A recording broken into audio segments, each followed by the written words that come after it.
story. This is what it takes to be phenomenal. You do extraordinary things. You build the resilience. You don't let go of opportunities if they come your way. You find a way to integrate your personal and your professional life. So I came back after expressing in the UK. It was a trip to the UK. And I put my baby to the breast, and she was able to, do that till about 1 year old. So we must find a way to look at the other areas of our life. I like to use the wheel of life, which is a document, a system that psychologists have used to help you live a balanced life. So there are like 8 areas of your life that you need to look at. And those areas include your health, your financial standing, your vocation, which is your job, your romantic relationship, your family relationships, your philanthropic deeds, recreation. Yes, yes. What kind of recreational holidays and things? And then I'm on 7. I can't remember the 8th one. So we must look at all areas of our lives to become phenomenal women, ladies. Number 4, no woman is an island. Please type it in the chat box. No woman is an island. Type it in. I know they like to say no man is an island, but I'm saying today no woman is an island. I am yet to see a successful, phenomenal woman who has done it on her own. Women need a tribe behind them. Women need a support system behind them. Yes, yes, keep it coming. No woman is an island. I'm going to talk about the different type of support that we women need. And the very first one is a sister tribe. Everybody type in a sister tribe there. A sister tribe are those women, friends who have your back. Whether you're crying, they will cry with you. If you're laughing, they will laugh with you. If you're rejoicing, they will rejoice with you. Do you understand? If you're doing wrong, they're not afraid to tell you you're wrong. If you're going astray, they're not afraid to bring you back. Yes, a sister tribe. They can be your classmates. They can be people you've met along the way. But this sister tribe, there are 2 types. They're the ones that are just recreational. They're not in your professional network. And then there's the sister tribe that are people who hold you in check and keep you accountable. They're women who have achieved more than you.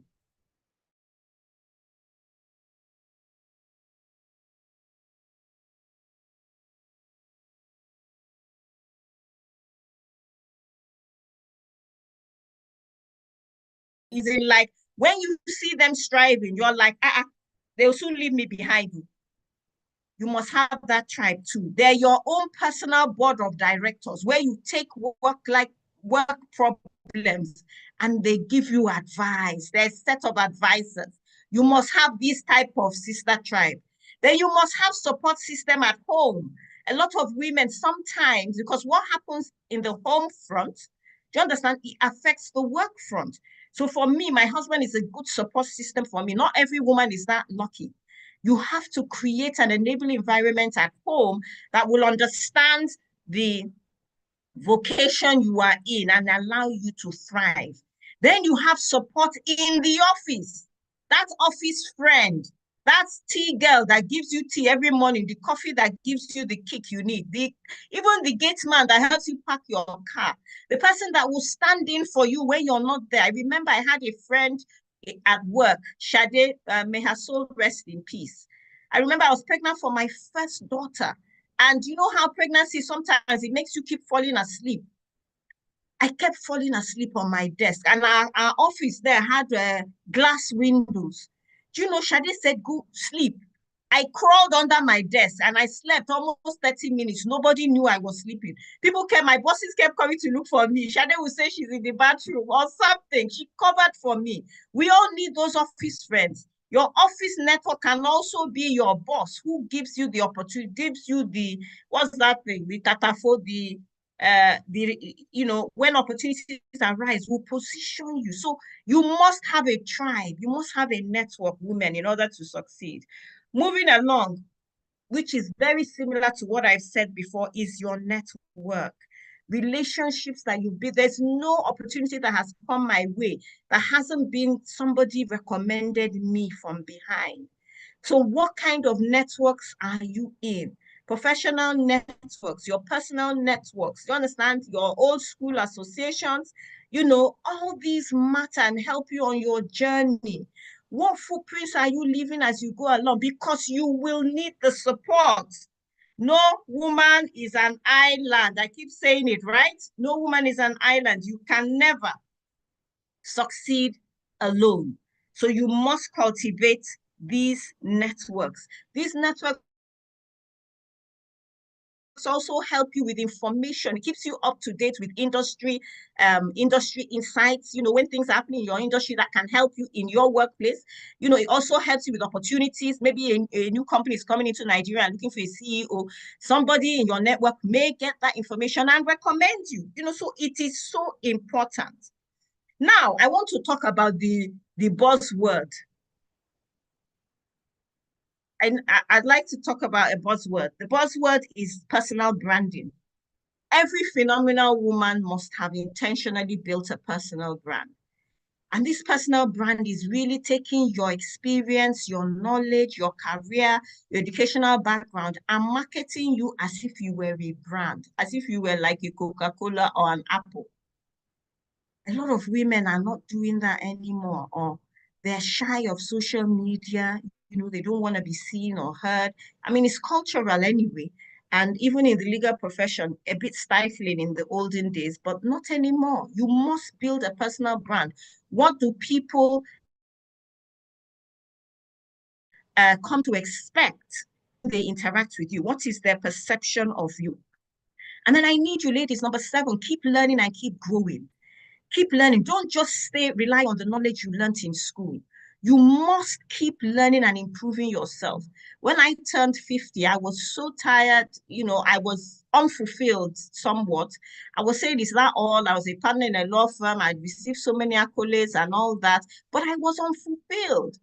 And through going through trainings, and I got a life coach and all that, and I discovered that I had a passion to teach and to mentor in a structured way. And that's how I created my Hills and Ladders Career Mentorship Club, where I teach and help women navigate their career growth. So what else is calling your name?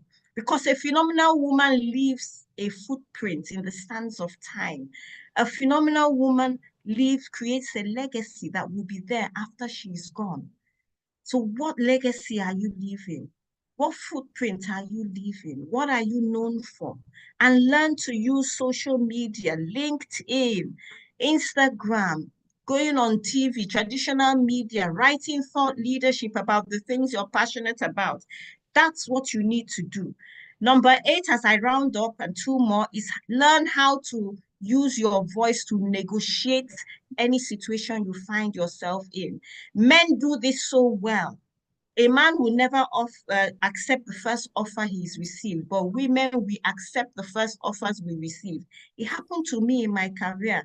I was given an opportunity for an increment in my position, and I was offered something, and immediately I just grabbed it. Instead of negotiating, women, we must learn to negotiate for what we want or what we know we deserve. And then number 9, we need to learn to combat or, face this imposter syndrome that tells us we're not good enough, that tells us we're fraud. That thing telling me when I was asked to go to India to speak that why me? No, why not me? Why not you, ladies? Why not you? I want you to type it in. Say, why not me? Why not me? I can do it. You can do it. You're an intelligent woman. You went through university. You have grown. You've grown in your career so far. You have so many successes behind you. If not you, who?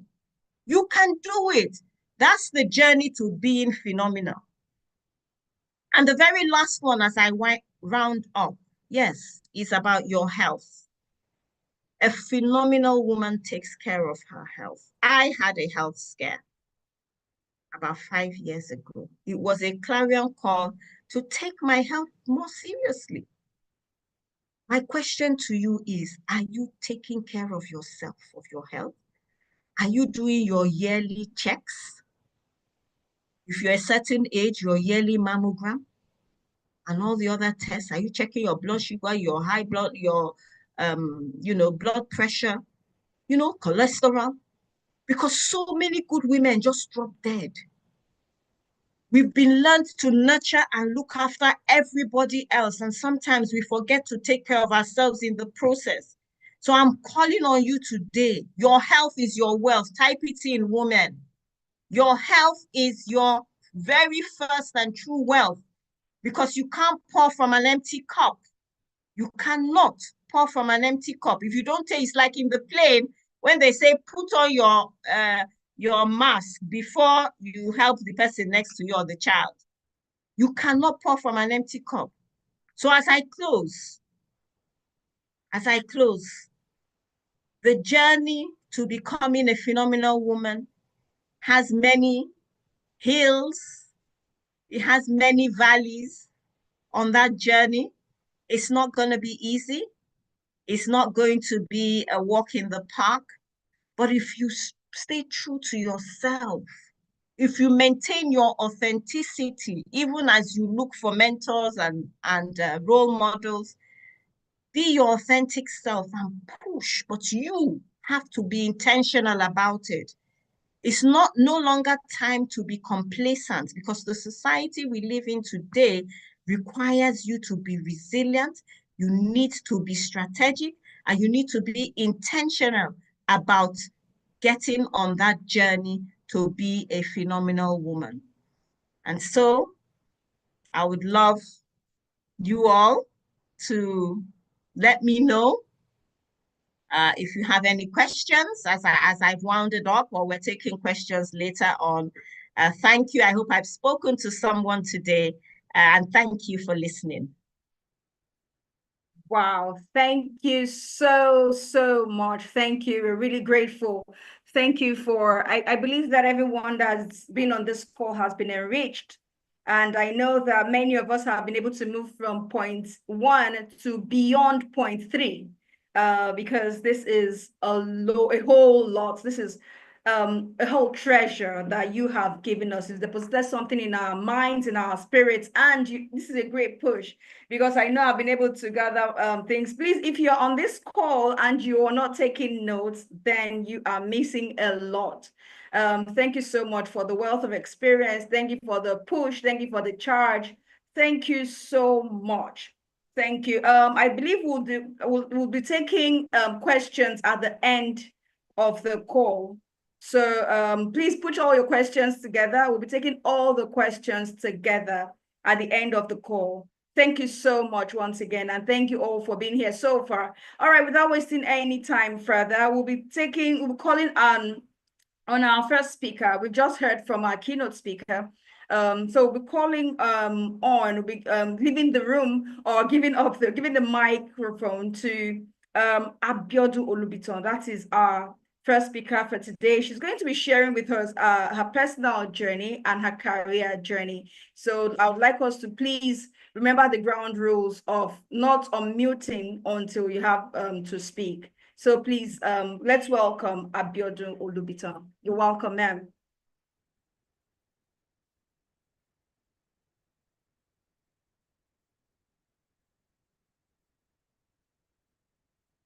I'm sorry, Ifeoma, can you hear me? Can everyone hear me? I can hear you. Our speaker is here. I think she would. Okay. You hear me, and I hope my network.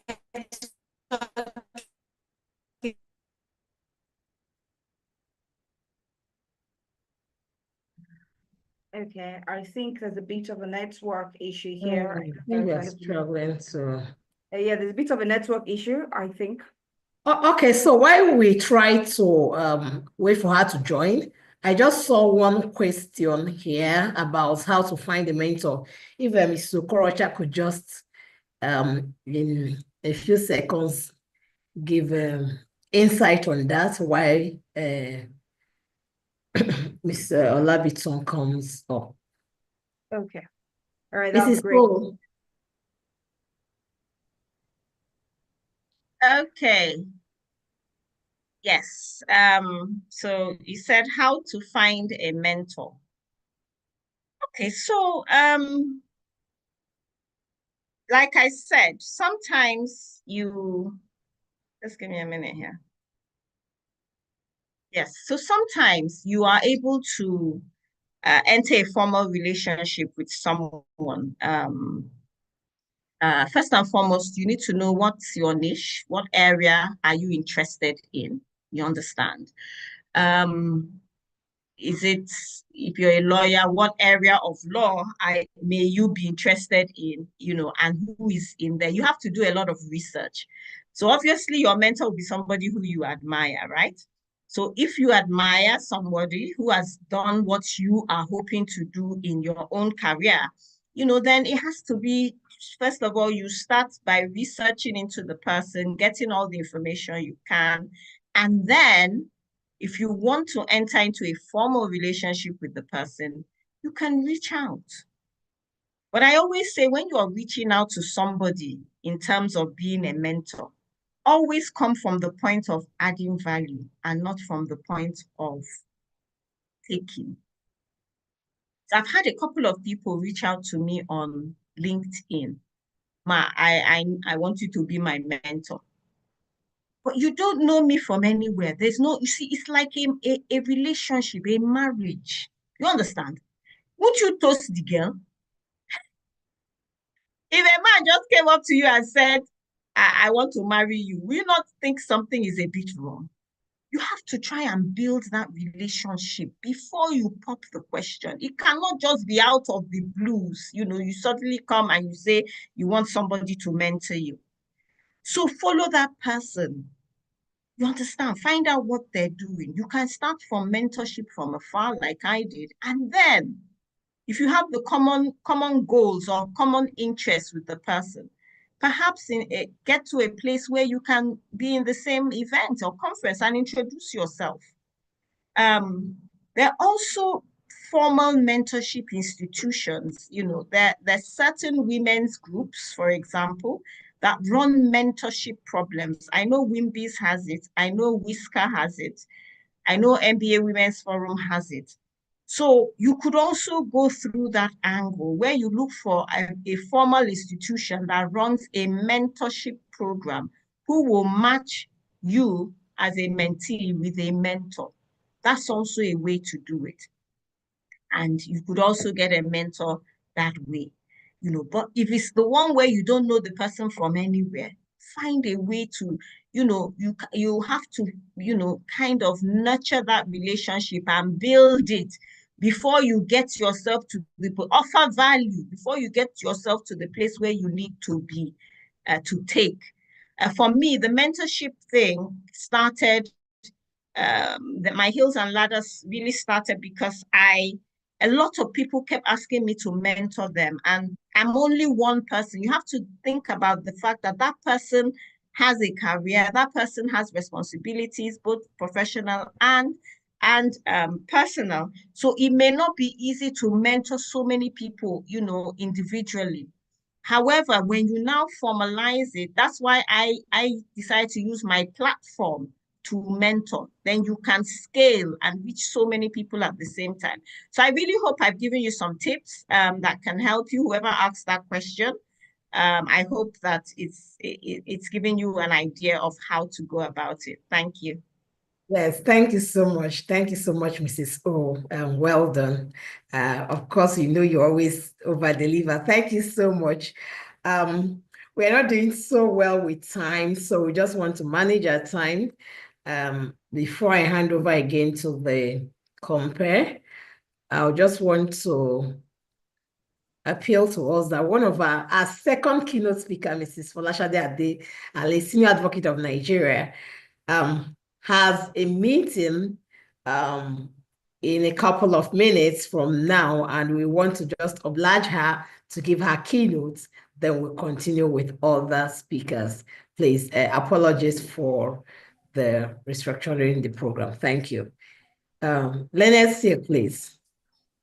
Thank you. Thank you very much. Good morning, esteemed colleagues here and all the women in the house. I celebrate everyone. It's with great pleasure that, and I'm privileged actually to be invited by the organizers of Phenomenal Women Conference to give the second keynote speech at this annual virtual Phenomenal Women's Conference. I'd like to especially recognize the hardworking Ifeoma Ben for always coming up with innovative ideas in order to promote and celebrate women. I think we should all celebrate Ifeoma first of all. She's a woman who I think dares to dream and never gives up on her dream. She never takes no for an answer. When she needs you, there's nothing you can say. She will find a way to ensure that you say yes. So honestly, I celebrate you today, Ifeoma. Well done for honestly always putting things together and celebrating women. I mean, my task in 15 minutes. You're welcome. So apologies that I have to speak now, but you're running late and I have at 12 o'clock because I was told I was going to speak, at 11:15. Sorry. So my task is to address everyone on the theme celebrating women and inspiring change. Anyone that knows me knows I love to inspire and my fellow women and celebrate the incredible contributions that we all, in one way or the other, have done in order to shape, our society and challenge all the barriers. And we continue to inspire, everyone. Today, I think we're not just celebrating women; we're recognizing those that have done well. So Ifeoma, thank you for everyone that you have invited. I've seen the array of speakers is really, really commendable. And I think it's also a call to action for all of us to continue to remember that the work of advancing gender equality and empowering women must continue with even greater urgency. I mean, if you see the disparity between, in a lot of ways, men are, we'll talk about later, but there's just so much that we need to do to get to where we should be, where there's gender parity. I will start by saying that, when I looked at the topic, I said, this is really me, because I can remember when I was head of advocacy committee, which I'm glad to have Mrs. Okorocha here. She can testify under Mrs. Professor Yemisi Bangboshe, who was the chairman then. We started a series called Inspire series, Lessons from the Legal Amazons. And what inspired me at that time is that, there's a need for us to hear stories of those who have accomplished, who've done well, who can inspire, who've shattered the glass ceilings, so that they can inspire the younger ones who obviously have good reason to say that they're not satisfied. A lot of people really do not want to practice law. They feel disillusioned for so many reasons. They're not paid well. There's no, there's just so much that is discouraging, for people. But, when you invite these accomplished women and we learn from their experiences, it only can inspire you that don't give up. So we've had legal icons like Mrs. Ira Balogun, Justice Odilia, and a few people in the past come to speak. And we really gain from them. So that's why when Mr. Okorocha was talking about mentorship, that's really what it is. These people come, they inspire you. Don't be shy. Reach out with people that you think you really would like to be like. Ask them if they can be your mentor. So mentees, the challenge is you yourself. So somebody was asking earlier on, what do you need to do? What you need to do is identify who you love, who you want to be like, and reach out to that person to take you. So the journey for me of every female professional to recognition and relevance, obviously, is one that is laden with many twists, turns, uncertainties. We're always being reminded of how much and how far we have to do to stand out. I need to struggle every time to get, recognized. But honestly, it's worth it. It might be a struggle to be initially, but if you put your mind that you're determined, Mr. Okorocha just told us all that she had to do the struggle even when she had a baby at 4 months. That is the life of a woman. God brought us to this world. We're multi-talented. There's nothing you can't do. We're in a country where it's so sad. Women are just marginalized. A country where we have less than 4% female as senior advocates. I mean, we have about 800 or so. Less than 40 are SCN. Some of those SCNs are even very old. A country where there's no female governor, where there's no female president. I mean, we just had the Natasha saga, where there are less than about 4 or 5 senators, and even some of those that are there are not supporting your fellow senator. That is the world we live in. Women need to support each other. We need to fight for each other. We need to sing our praises. Although I know and I'm proud to say that there's some changes, it's not every industry that has those challenges. I mean, the finance and banking are doing very well, where we have over 10 women as CEOs and MDs of banks. I mean, we have the likes of Miriam Olusoya of GTB, Tomi Shome from Unity Bank, NECA, Oyali, Fidelity, Adora, Zenith. So women are really doing well in finance. Do you know why? Because we're trusted. They know that when you keep your money with a woman, she keeps it. So you see, women have those gifts and we need to use it more. In the creative industry too, we have phenomenal women, my sister Bolanle of St. Peters, Moabudu. There's people that are doing well. There's some industries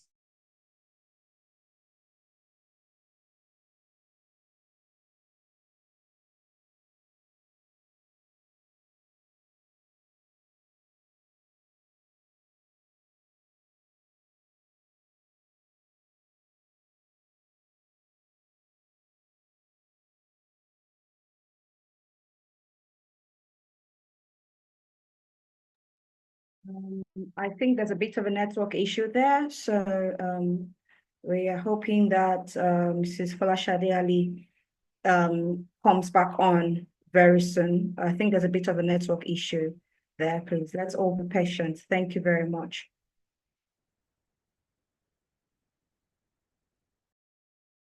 Hello? Did I lose everyone? Yes, you did a bit. There's a bit of a network issue, so we lost you for a while. But you're welcome. I'm so sorry. I was talking. I wonder where was I? You were talking about the number of women that are doing well for themselves and finance and all that. So, but I'm sorry. Welcome back. Okay, I wonder. Well, sorry, I didn't realize that. So thank you. So basically, I was just saying that women have done well, in some areas, but it's still sad, when you look at some strides that have been made in some areas. But generally, if you look at the statistics, the challenges still persist. Women still face a lot of barriers. We have all those wage disparities where you are at, the same job, men are being paid slightly better. We have the systemic biases at times that hinder our progress. At times you go for a job application, but they don't tell you that this unconscious bias because you said you've just newly married. And the management are saying, well, I'm not sure I want to employ that lady because obviously she will take paternity leave soon. So we have all these biases.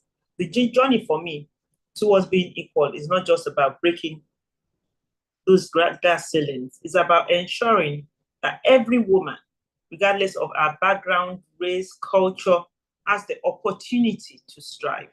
So the question I'm asking this morning is, how do I inspire? How do we inspire this change? How do we celebrate each other? Ms. Okorocha said so many things I wanted to say. One, that we need to support each other and we need to celebrate and tell our stories in order to inspire other women. So I'd like to first of all start by sharing my unusual story.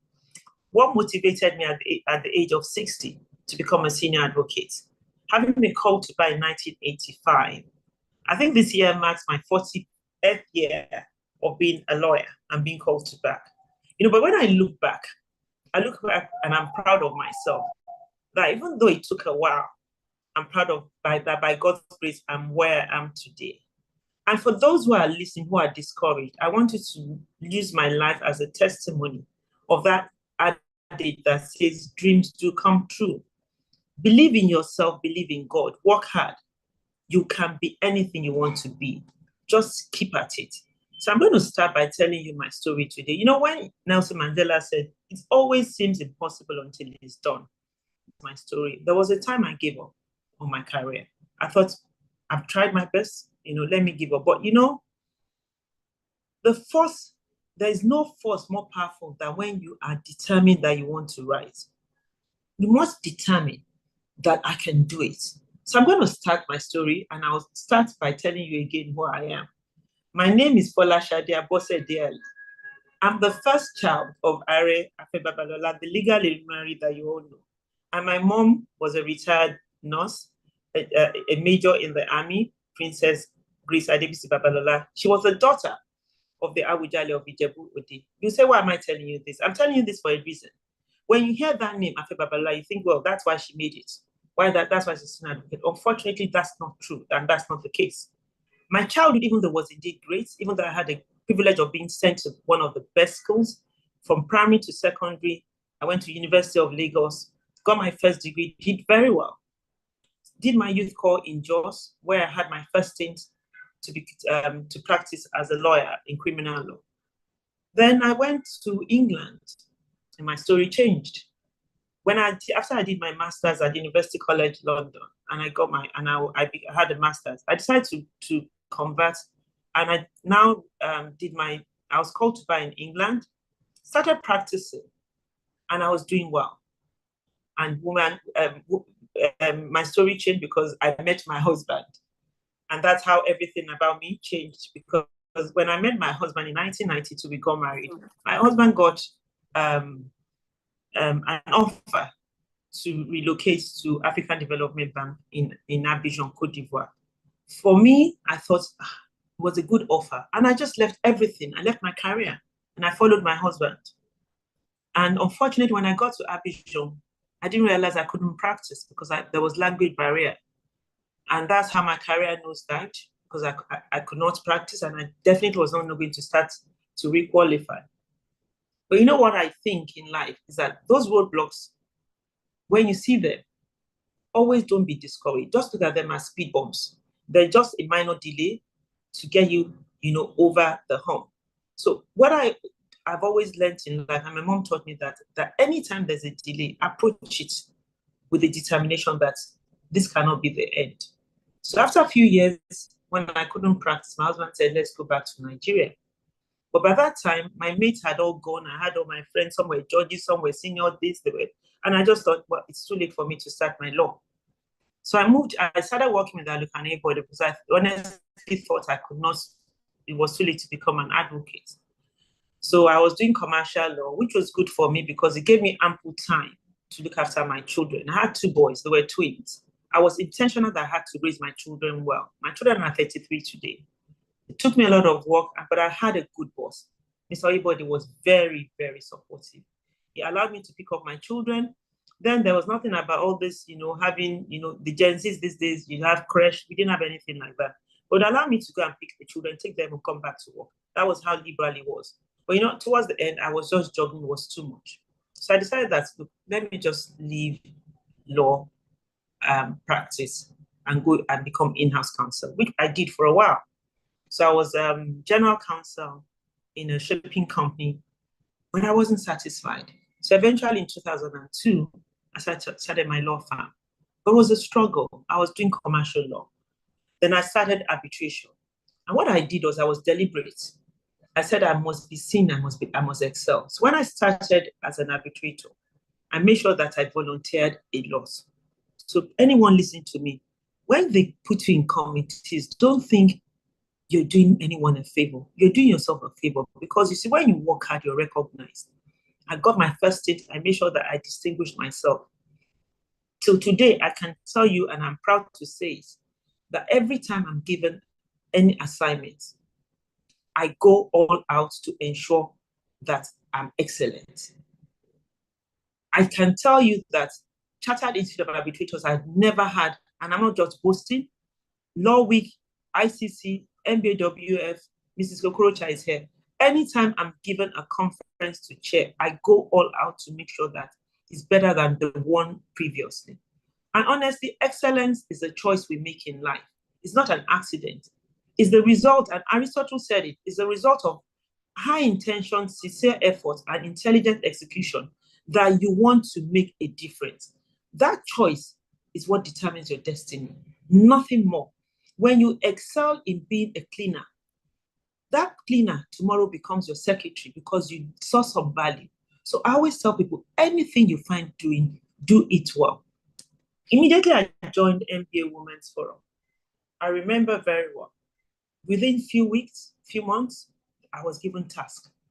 When I was the head of advocacy, I said, what can we do?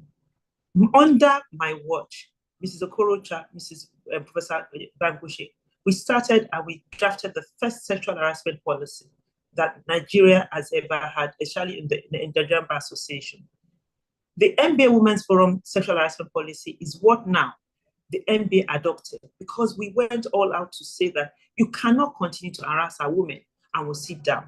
That is what it is. You must make a difference. When I was a chartered, I became a chartered arbitrator, but I did not wait there. From there, I represent Nigeria on ICC in Paris. It didn't just come because somebody loves your face. They come because you prove that you can do it. The Chartered Institute of Arbitrators in UK, I'm on the PCC committee. That is the Professional Conduct Committee for the whole of arbitrators worldwide. That committee is the one in charge of ensuring that anytime there's an allegation of misconduct, we oversee that. That didn't just come because they love my face. It's because you prove that you can work hard. So what I'm trying to tell everybody is that anytime you get work, please do it well. Today, I can tell you that I'm tired of I'm chairman for Law Firm Management Committee. I'm the vice chairman for Nigerian Bar Association Section on Legal Practice. I'm chairman for International Trade Law. There's so many committees. I don't just take those positions. I take it because I believe that you must make a difference. Michelle Obama said, success is not about the money you make. It's about the difference you make in the lives of people. Everyone must try to make a difference. When people see you, what do they see? And Ms. Okorocha said a few things I wanted to say. One is that you must make sure that, for me, I believe in dressing. I believe that wherever I go to, when they see you, you must be professionally dressed, but you must speak. Your dressing speaks for you. The way you talk, improve on yourself. And there's skills, but you must know your onions. Don't start by saying that you want them to give you work when you have not actually tried to improve yourself. Then build relationships. Your network is your network. Relationships you build is what takes you to where you want to be. How do you build those relationships? It starts from now. Networking. There's online networking. There's you also singing your song. And I tell people, nobody's going to sing your song. A closed mouth is a closed destiny. You must speak about your achievements, not bragging, but your achievement speaks for you when you actually do it well and people see excellence in what you do. I don't know if I'm a bet, but when I saw the quality of her work, I respected her. Have you seen her magazine? Have you seen the quality? That's what we're talking about. You must make sure that anytime you're given a task, go beyond the duty of task of duty to ensure that people see value in you. And honestly, it's not about money. Success is a journey. It's never in one day you get to where you want to be. What I'm trying to explain to everyone is that how do you start? How do you celebrate yourself? We must, women, celebrate each other. Women, unfortunately, at times, we don't support ourselves. We don't celebrate ourselves. We must start by celebrating these little achievements that we make. And you're fortunate now. We're in a global village. There's so many things you can do globally now. In the past, we never have had this sort of conference. We'd have to have looked for money. But now there's a virtual world. Get to know people, attend those conferences, improve yourself. You must improve yourself. Never give up. Never say that, oh, I wanted to become a senior associate, so I'm happy. Think every year, set a goal for yourself. What do you want to achieve? And every year I do that for myself. I never stop. Every year I set a goal. I must learn something. I must improve myself. And I'm never afraid. When I wanted to become a senior advocate, I will tell that story now. I did not know what I was doing, but what I knew I was scared of flying. I don't like flying at all. But I had to overcome it because I knew that was the only way. I had to travel all around Nigeria to get my cases. If you know me in the flight, you will be scared. But I'll hold on to the chair. You think that it's only by holding on to the chair that the plane won't drop. But eventually, I got over it. I had to because I knew that was the only way. So we all might think we have things that you're incapable of doing. Some people say they can't speak in public. Who says you can't? Stand in front of the mirror, speak to yourself, practice. Then you become good. Rome is not built in a day. You see those artists, you see those playwrights, they practice what they want to. So what I'm trying to say is that be persistent, be dedicated, strive for excellence. when you have that opportunity, use it well. You must take care of yourself. You must exercise. I wake up every morning. My routine, I'm like a clockwork. When I wake up, I pray. Then every day I exercise. By 5:30, I'm on the road. I exercise for an hour and a half every day. That is my secret. Because you must take care of your health. Health is wealth. If you eat an apple every day, if you exercise every day, you can never be sick. So let us try to improve ourselves. And when you do so, when you get that opportunity, don't do it haphazardly. Don't say, oh, I'm not sure. I know if they keep giving me this mundane task. It's only from the mundane that you get better. So take that opportunity, use it well. Always ensure that you leave a mark wherever you enter. When you enter a room, no matter where it is. And I tell people when you go to conferences, do you just keep quiet?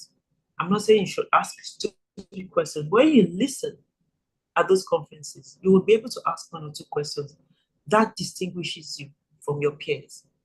Though the men speak out, the men fend for themselves, women have to do the same. And please, ladies, your personal branding is key. How do you brand yourself? Lawyers are not supposed to advertise. Ms. Okorocha is the best person. She knows how to advertise herself in a very subtle way. I admire her. You must use your knowledge well. You must use people must know that when they talk about Folashade, they remember that she's an arbitrator. How do they know if you don't show that you're knowledgeable in that area? How do you know that you can announce? How do I change my narrative from being an arbitrator to now saying that I'm a barrister and I go to court? It's by making sure that people realize that I'm a senior advocate now and I handle cases in court. So anytime I have that opportunity to go to court, I make sure I prepare very well. So I impress and people can come back to you. The key today, everybody, is distinguish yourself. And you must note it. You must be excellent. Can we all note that? Excellence is my keyword. Excellence is a choice. Can we all write it? Excellence is a choice. It's not an accident. It is the result of high intention that will make it in life. And when you decide that you want to make it, you will make it. And I would plead with everyone that you can be phenomenal. You are capable of being phenomenal. We are needed. The men cannot do without us. We have been told the support system is great now. When we support each other, when people support your friend in need, things will work out for you. You are needed by your peers. Diversity is key. When you have a board that has only male, they don't have emotional intelligence that we have. When I get into a board meeting, I notice that, oh, maybe there's some problems that the men didn't even notice.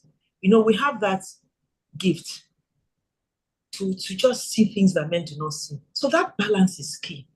We must make ourselves seen to be indispensable by the men. The men must know that without us, they cannot survive. In a corporate organization, they need the female because we have those skills the men do not have. Let us, wherever we find ourselves, ensure that we are different. Thank you very much. I think I've overrun my time. Thank you so much, ma'am. Thank you. The watchword, the keywords, excellence is a choice. And we have to be phenomenal in everything we do. Thank you so much. I would like to believe that at the end of this meeting, everyone here will have so much that even the chair they sit on will exude being phenomenal. Everybody will see them being phenomenal. The house they live in, everything they do, there'll be a difference, a positive difference from this meeting. I'd like to believe that. Thank you so much once again. We're really grateful for your time. Thank you. So like I said earlier, we'll be taking questions at the end of all the when all the speakers have had their sessions. I think we'll be having, that's when we'll be taking questions. Ifeoma, you wanted to say something? Yes, we are not really doing well with time. So I know our speakers have so much to say, and we really, really appreciate that. But I know we have given some time slots to our speakers, and some of them have some other engagement. So I would really plead with everyone to see how we can just stick to time so that we manage the little time we have now, so we don't cut others off because of their own personal schedule. Thank you so much for your understanding. I don't know whether Mrs. Olaitu back. So maybe we'll just take her, then we'll continue in that order. I sincerely apologize to some of our speakers who are on standby who are supposed to have been called in to speak, but so sorry that we had some adjustment in time, and I sincerely apologize. Please bear with us. All right. Good morning, phenomenal women. I guess I can just go on. And sincerely, I think that this session has actually been very productive, very impactful. I joined to actually share, but I've taken so much in. I wish that we still have Mr. Chinyere Okorocha and Mrs. Folashade Ali, this SAN online. I really want to appreciate their session. They've actually done justice to it. And if you ask me, even if we're close at this point, I have learned a lot. I'm very honored to be here to share on this platform. Thank you to the organizers, and thank you for everyone that is on call. I'm going to really try to stick within time. I have 15 minutes, and I'm just going to be, in fact, everything that has been said, I'm not just going to repeat, I'll just refer to it. I'm actually supposed to maybe share my experience in my career journey. I'm a banker, I'm not a lawyer. So my experience is slightly different. But however, I think everything about excellence, about networking and mentoring just resonates. It's just like this is a constant that we must have as phenomenal women. Yeah, so my career started in 2002 when I ventured into banking. Although I trained as an engineer, I studied chemical engineering in school. But for some reason, I didn't get a placement on time. So I was like, okay, bank was recruiting. I was just notified one day and I said, okay, no problem. Let me go write the test. And that was how I found myself in banking. But both Barrister Okorocha and Mr. Folashade Ali had mentioned that phrase that I hold dear to my heart: on whatever I find my hands to do, I do it well. So that's actually my philosophy as well in life. So I was actually not, I planned that maybe in another 2 years, I'll be out of banking because I actually wanted to practice engineering. However, while doing it, I kept getting commendation. Oh, you're so good at this thing. Oh, you're doing it so well. I was getting promoted every year. I was moving departments and I kept excelling. So it was like, in fact, in my organization, which I have been since then, I've spent 22 years in Access Bank. It's just of recent that some people found out that I studied engineering and they're like, oh, really? So it just says to me that really it's not even about how you start, but if you have the right mental attitude to whatever it is you want to face as a woman, as a phenomenal woman, you are actually, bound to succeed at it. So for me, when I was asked what inspired me to pursue banking, I said, well, it was like, I just found it along the way of life. It wasn't like I pursued banking at the initial. However, after 10 years, and in all honesty, I was still writing a lot of tests to move into engineering, but it never just happened. And, I kept growing in banking. Yeah, I didn't do any additional thing. I was just on the job learning and growing. But after 10 years, I told myself, if I've been in this career for 10 years and I haven't really connected the dots, then I think I should tell myself the truth that I need to develop a career, build my career here in banking, and then do whatever is needed for me to, put everything together to align. At that point in time, I was clear that I needed to go back to school. And yes, that energy was a lot. Like, I've wasted time, 10 years already. I would have done a lot. So I registered for MBA, one in finance, one in management, and I was running 2 MBAs concurrently, one in Nigeria, one abroad. So it was a crazy, crazy time. But, you know, just like I think Mrs. Fashode Ali had mentioned, you know, that time that you threw your whole energy into it, she narrated her story when she wanted to become a SAN. You know, that was it for me. I just felt, okay, I wanted to be called a banker, not just somebody working in the bank. So I knew that I needed to do more. So I didn't mind the stress, the challenges at that time. I had to push through. And of course, God helped me, yes. And I was able to maneuver, and then I finished the 2 programs almost at the same time, just about 6 months interval. And yes, I could say I could be called a chartered banker. I had MBA finance, I had MBA management. So it helped my career to have some shape, some fundamentals apart from experience in banking. And of course, you know, that transitioning period, you know, those challenges were there. And I would not take it away. I think it was Mr. Okocha that had mentioned, you know, when we are growing, especially as women in our career, there will definitely be hurdles. There will be a lot of time you have to, some things you might have to give for you to push your career. And of course, what helped me to transition, even through childbearing ages and all, because I had all my kids doing banking work and all, you know, traveling, a lot of movement, were some things that I later found out that helped me. So it's one of the things that has also been mentioned, which is that good support system. And good support system does not have to be just at the workplace. In fact, at the home front, you must have a good support system, from your spouse to your friends, to your parents, to your siblings, to your mother-in-law, the parent-in-law, your, you know, people living around you, even to your domestic staff, to your nannies, to your drivers. It really would help to, you know, make transitions and make those challenges easier to cross. So, for instance, I can say to you that I had my first nanny when my daughter was 3 months. And that was my first daughter who, at that point, I had the challenge of resuming back to work after the 3-month maternity leave. And I struggled. In fact, I was at that point of either, you know, stopping my career for some time to, you know, face family, you know, but somehow this lady just came into the scene. Yes. And I can tell you, my daughter is 18 plus now, and that nanny is still with me. In fact, we're getting married very soon this year.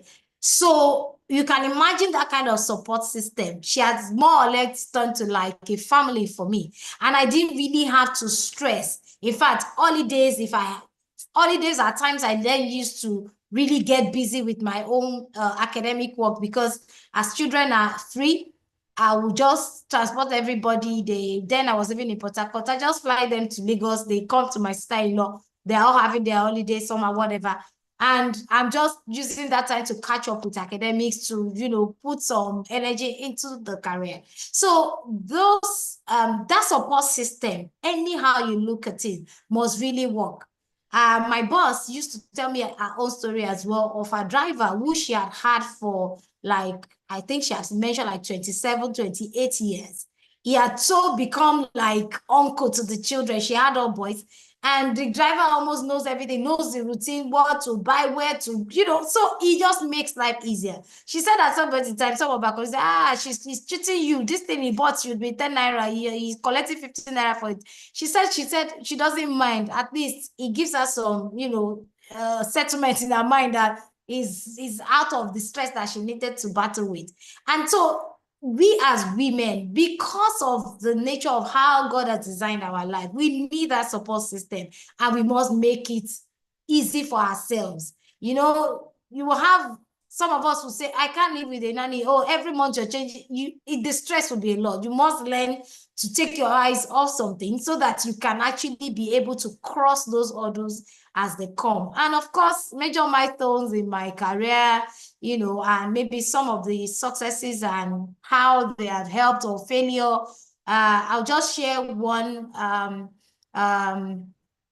For failure now, there was a time that I missed a promotion and I was qualified for it. So when I became a manager, I think, yes, I was, by policy, if I had a rating or a star rating consecutively for 3 years, I was going to make senior manager. And so for the first year, I made a star. The second year, I made A. The third year, I made a star. And I was qualified to be promoted.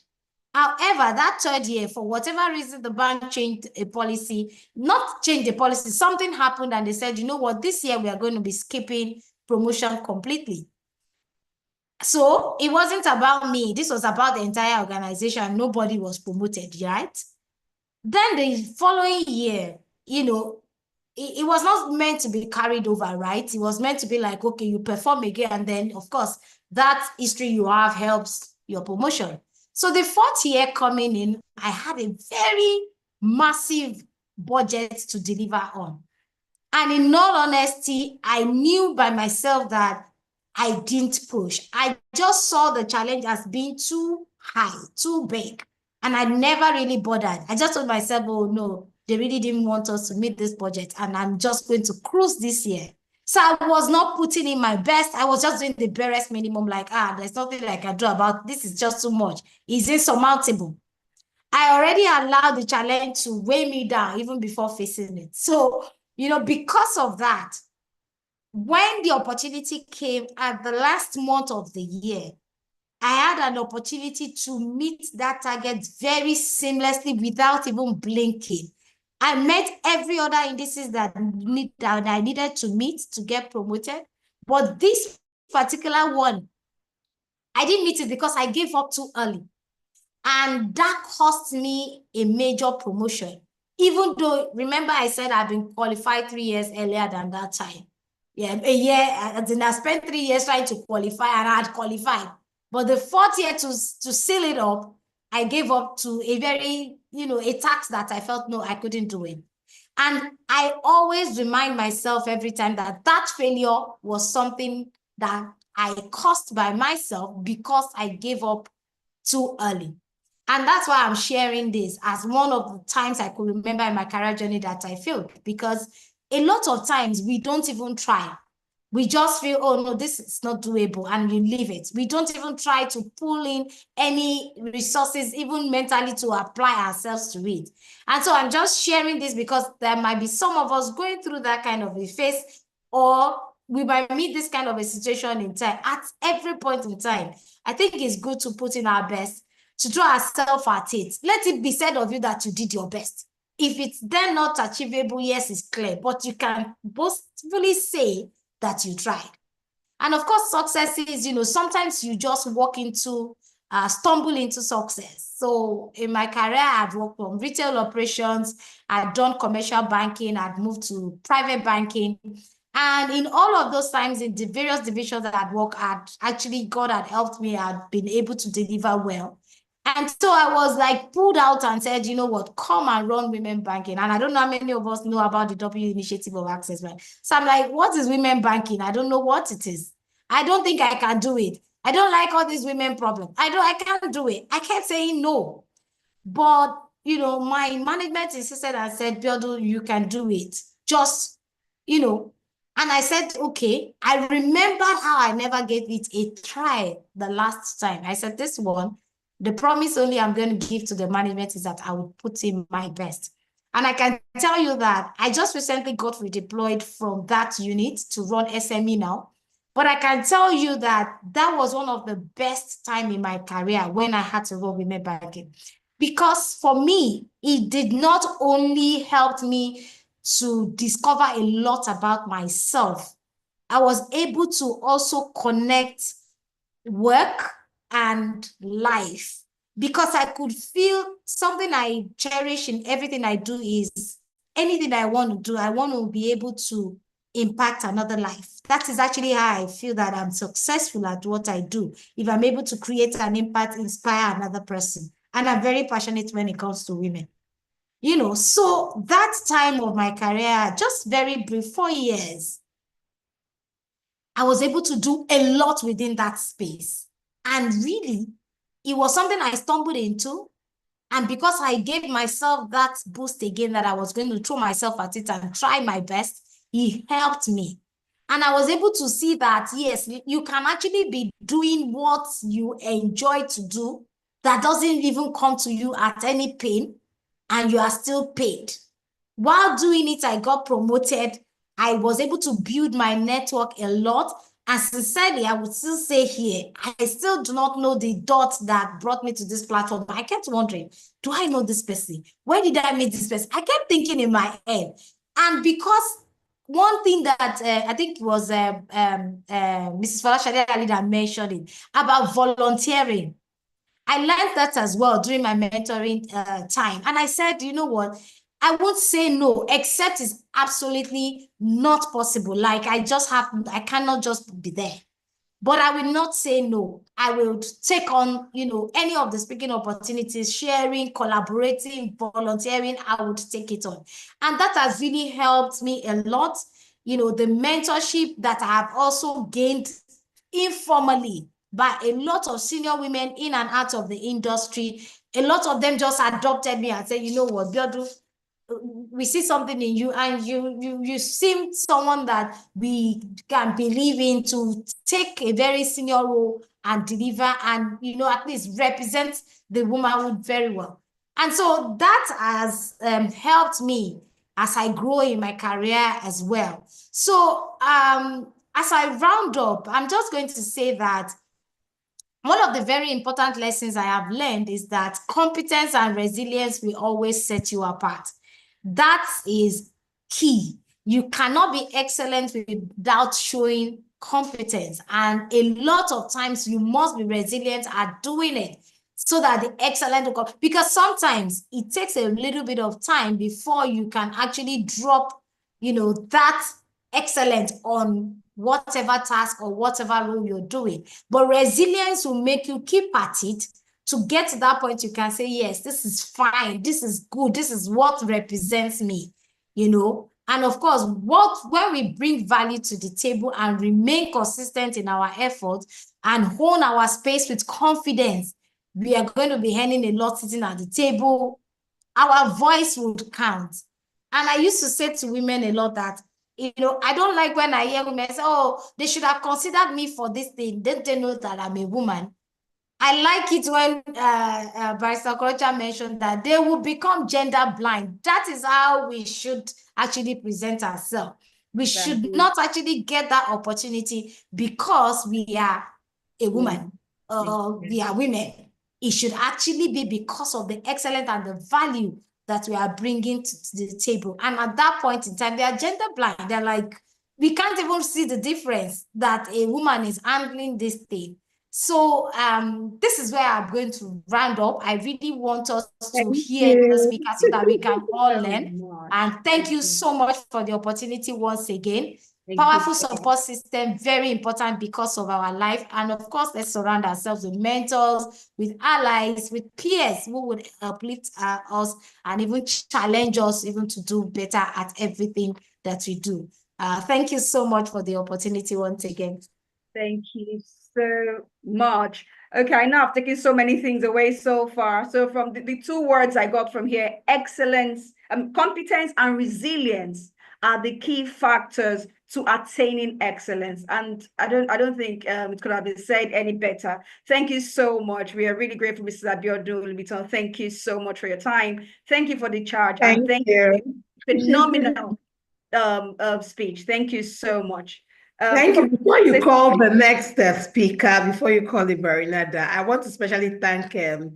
Olubiton. I also invited her when I was the head of fundraising of the MBA Women Forum to facilitate a session, you know, about finance, you know, how lawyers can increase their wealth and all, and she delivered excellently like she always does. So, Mrs. Abiodun, I remain very grateful to you for also answering the call.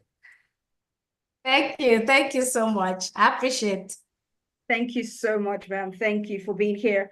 Okay, moving forward, I'll be inviting next Mrs. Barinada Ihanacho, and she is the founder of Barinada Legal.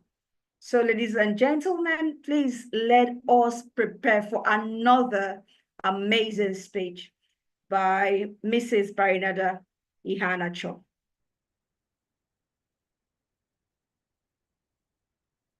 Good afternoon, everyone. I hope you can see me and hear Yes, me. good Yes. afternoon. Welcome. To be honest, I totally feel like we should just call this, like, end the program already, because I don't know what else to say. Honestly, I do not know what else to say. But let me start by thanking Ifeoma Ben. Ifeoma, thank you so much for this invitation. I know that you carefully curated the speakers for this conference, and you know, I like to say that we go way back. I mean, I remember our days of CAC, meeting up at different regulatory bodies. It's really wonderful to see what you're doing for women and with women. And I'm excited to be here. I'm excited to share my story. And I know you specifically told us, you said, we're not teaching anything. We just want to inspire women, and there's a whole lot that I feel like has been said, like I said before, and I don't know where else to start from. I'm not really going to be saying anything different, to be honest, because at the end of the day, you see that excellence that everyone has talked about, it is key, it is important. I'm going to say two things repeatedly in the course of this conversation. Number one, whatever you do in this life, make sure you don't carry last. In fact, this is my personal mantra. I always tell myself, Barinada, whatever you do, you must not carry last. Now, what last means to you is entirely up to you. But here is what it means to me. If there are 5 people that are going to be, say, successful, and I'm just using that randomly, your name has to be there. Do you understand? You have to be there.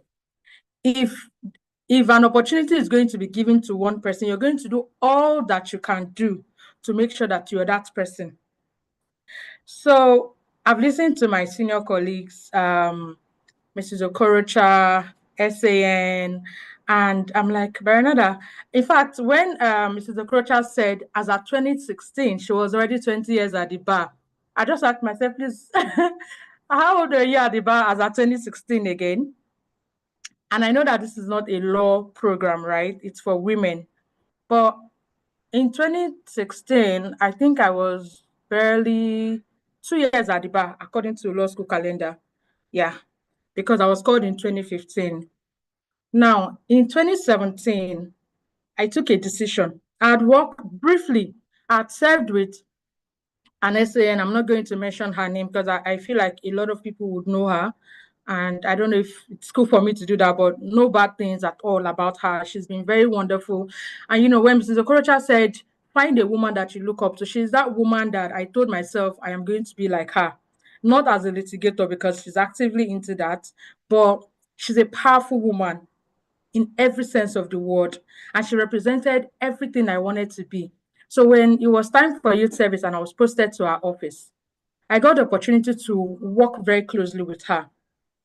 Now, she asked a question one day, me and my other core members, and that question shaped the rest of, every other thing for me. She said, where do you think you would be in 5 years' time? And for me, I had always liked business. I'd always loved to do business. So I told her that, but I was now already in law. So I told her in 5 years' time, I would like to own my own practice. I probably would like to maybe review documents for other lawyers, just I explained what I wanted to do. And her next question was, oh, you think I'll trust you with my processes in 5 years' time? And I said, yes, I'll be so good. It wouldn't even matter.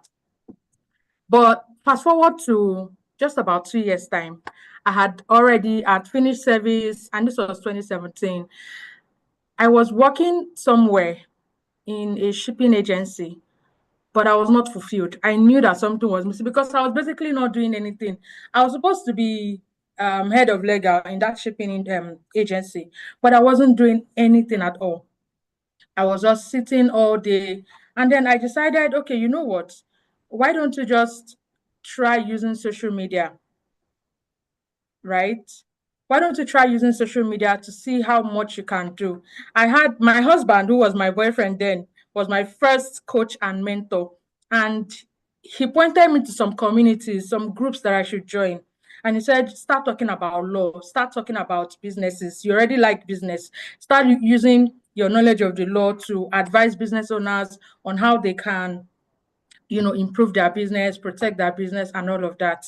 Now, I did not know that what I was doing was going to set the pace for what I am now currently doing.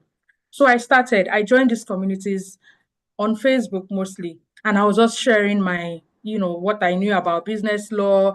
I was sharing and sharing. And, I started getting inquiries. People started making inquiries. Oh, I want to do this. I want to do that. And it looked like magic. When I received my first payment from a total stranger who didn't know me on Facebook, on social media, it felt like magic to me. And from then, it became more consistent, and I gained the confidence to finally leave that job that I was not finding fulfillment in. And then I started pouring my heart and my soul into building a brand around this. Now, I started off with being an SME lawyer. Emphasis on the word SME lawyer. It was in 2019. I had gotten invited. I had been invited to Kenya at the first edition of the Afro-Asia FinTech Festival that held in Nairobi, Kenya. And by the way, that happened because a stranger in faraway Kenya had been seeing my content consistently, went online and searched for female lawyers in Africa, like doing amazing things. She told me that story and I couldn't believe it. She was like, they wanted to have, of course, the event was already ongoing. Plans for the event were already ongoing, but they needed to balance their panel session. According to her, they needed a woman to be on that panel session because they were all men. It was a tech event, Afro-Asia FinTech Festival, right? So that message came. The message came as a DM on Facebook. That message came, and I was like, "Is this a scam? Is this for real?" Till the moment I was at the airport going to Kenya, I still couldn't believe it until I landed. I was like, Baronetta, this is really happening. And I was the only female panelist on that stage. I was the only one who was meant to talk about how, SMEs can manage, or how startups can manage their legal, and, how businesses can incorporate legal into their business and all. Now, what that thing did to me was it opened me to a whole world. It was then I knew that there was actually something called startups. And by startups, I do not mean struggling businesses. I now knew that, okay, there's a whole lot of things going on within the startup space. And I came back. I realized that there were not many lawyers who were playing in the startup space. So I told myself, I rebranded. So remember I said that I had started out being, I branded myself as an SME lawyer. So when you call for SME lawyers in Nigeria or on social media, let me use social media now because that's an entirely a whole new word on its own. There is no way you would not have mentioned Baronetta Legal. There's just no way. So when I came back from Kenya, I just realized that, okay, there's this set of people and they appealed to me. I knew that these ones, they had a lot of real-time challenges because number one, they had invested so much. They are looking to disrupt. They are leveraging technology. They're doing all of that. So I wanted to be that lawyer who would be positioned, who would actually be, when you call startup lawyers in Nigeria, when you say, I'm looking for a lawyer that understands what we're doing, what we're building, I wanted my name to be there. Remember my mantra, you must never carry last. And so when I came back, my messaging changed. Everything started to change. I started to look the part because you must look like what you want to be or the kind of person that you want to serve. So I started to, position myself and rebranded myself as a startup lawyer. The rest, as they say, is history. But I may have wrapped up the story to make it look like it was easy. It was never easy. Of course, I grappled with imposter syndrome. By that, are you sure you're even good enough? Do you even know what you're saying? I mean, how many startups do you think you have worked with? It happens to the best of us. Even, I think quite recently, I was telling my husband that I was feeling a bit demotivated. I wasn't sure if I was really doing the right thing, but I knew that it was just a moment. So my point is, there will be times when you feel like, are you doing the right thing? Like, am I actually sure that, are you really the best? Maybe you're just packaging nonsense and people are gullible. They can't see through you. That's not true. That is so not true. I have seen the transformation. I have seen the testimonials. I have seen how people come and say, you understand exactly what I'm saying. You understand what I'm going through. You understand what I want. And every time that thought creeps in, I tell it, you know what, you're wrong. Because I know that, yes, it may not be easy, but it is doable. And I'm already doing it. So working with startup has not been entirely easy because you're working with people who are in different industries. Today I am dealing with fintech. Tomorrow I'm dealing with edtech. Next tomorrow I'm dealing with I think we've literally worked with startups in over 15 industries, and I'm not, like, almost every day I keep hearing about different innovations, new innovations and all of that. And you need to be ahead of them because they depend on you. They rely on your expertise. So constant studying, you're always going to have to do that. Now, I don't know what area you are. Like I said, this is not a law event, but I know that in your field, there is probably that area that you feel like, it's a no-go area. I don't think I'm good enough. Who says?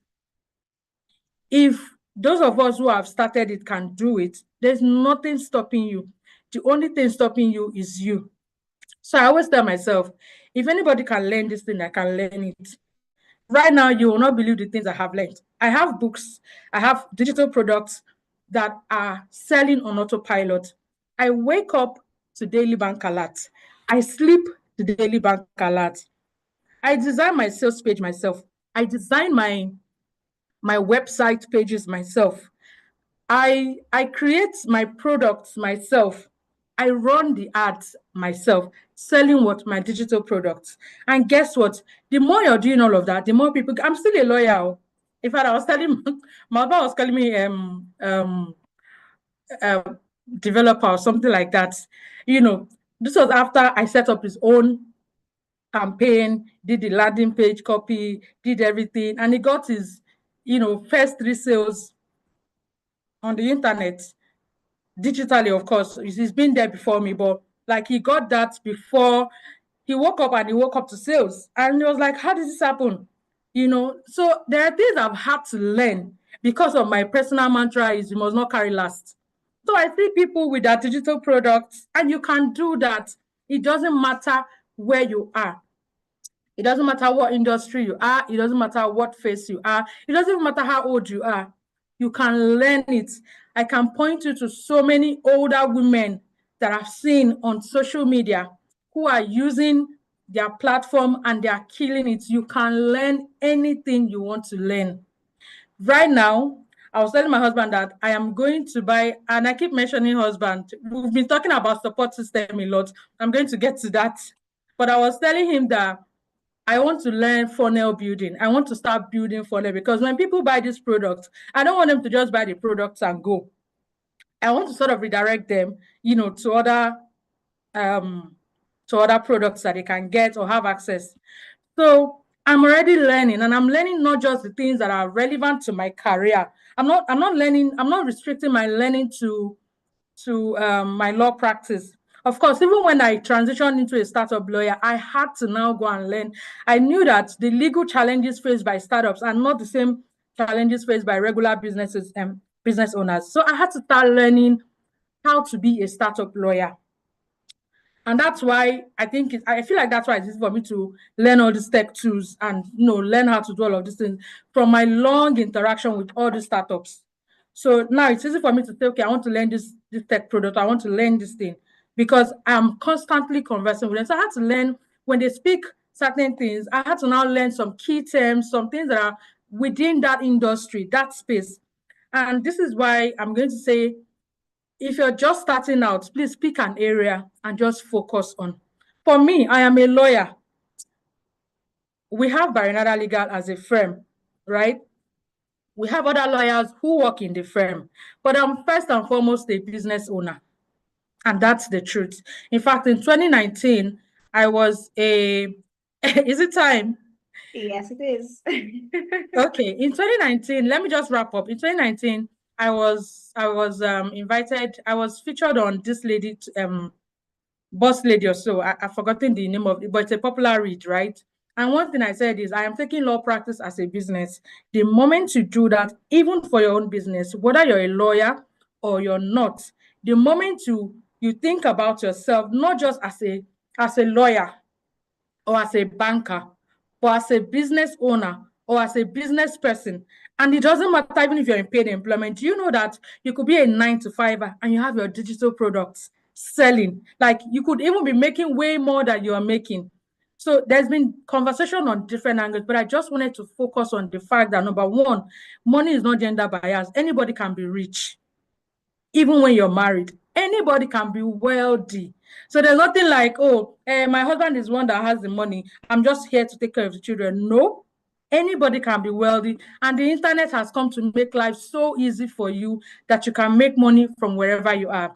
Now, just a little about support system. I like what the last speaker said. Your support system can even be a paid help. Me, I personally do not, I can't even say it enough, but I don't think I can stay without a paid help anymore, because you need to be seen. For me, I work in the night, I'm almost always awake. So somebody needs to be there to help you keep the home, keep your kids, or hold them so that you can focus. And on this, I'm going to end it. Thank you so much for having me. Thank Bye. you so much. Thank you so much. We're really grateful. Okay, there are so many things I took, like the others as well. Money is not gender biased. That is key. Also, the only person stopping you is you. My goodness, so much to take home. Ifeoma, you wanted to say something? Yes, so just to thank Barinada as well. We've been friends all the way, advising businesses. So thank you, Barinada, for showing up at this event and sharing value. So the next speaker is on standby, so you just introduce. Okay. All right, everyone on the call, ladies and gentlemen, please join me to welcome Mrs. Marilyn Oma Anona Usobnando, the founder of Oma Living Show Limited, also a board member and director of Smart Residences Limited. So please remember our rules. Keep your phones or your microphones muted and let us be enriched. Welcome, you're very welcome, ma'am, Mrs. Marilyn Oma Anona Usobnando.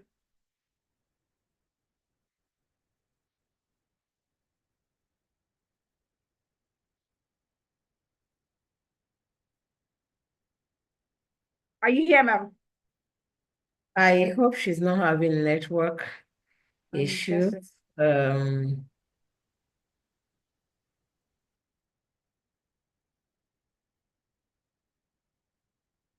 guessing it's a bit of, she's probably having network issues. Or...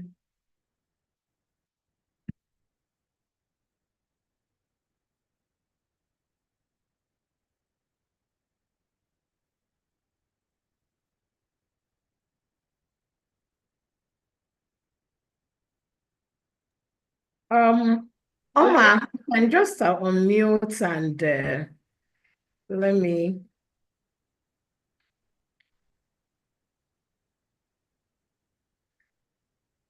Okay, so maybe while we wait for her, we can just call the next speaker and let me reach out to her. Okay, that'll be, there's no problem. Okay, moving forward. Okay, I in the lineup of speakers, it is interesting to note that we also have a gentleman amongst the speakers. So right now, while we wait for Mrs. Marilyn Usobnando to get on the call, I'd like to call on Mr. Tobenna Eredikwe. He's a partner at the Law Crest. Mr. Tobenna, are you here, please? Yes, I am. Can you hear me? Yes, we can. You're welcome. You're welcome, sir. Fantastic. Thank you very much. First of all, I must commend Ifeoma and the team for organizing this conference. I'm delighted to be amongst so many phenomenal women, and I'm excited at that caption, phenomenal women. And I've been asked to speak about celebrating women, inspiring change. And I think my angle to the conversation would be that most of the women that I know are phenomenal, and indeed, just by virtue of being phenomenal, people who have done great things, built something literally out of nothing, that they have really, truly inspired change in their community and their environment. And I think that most times we often underplay or underscore the value that women bring to the table in society. So my perspective is completely different, and I appreciate the reason why I've been asked to approach the conversation from the perspective I've been asked to approach it from. First of all, I celebrate all the women in the room. Congratulations to all of you for what you do day to day. I celebrate the women in my life, my wife, of course, a phenomenal woman, my mother, an exceptionally phenomenal woman who's added a lot of value to society, and my sisters and aunties and everybody.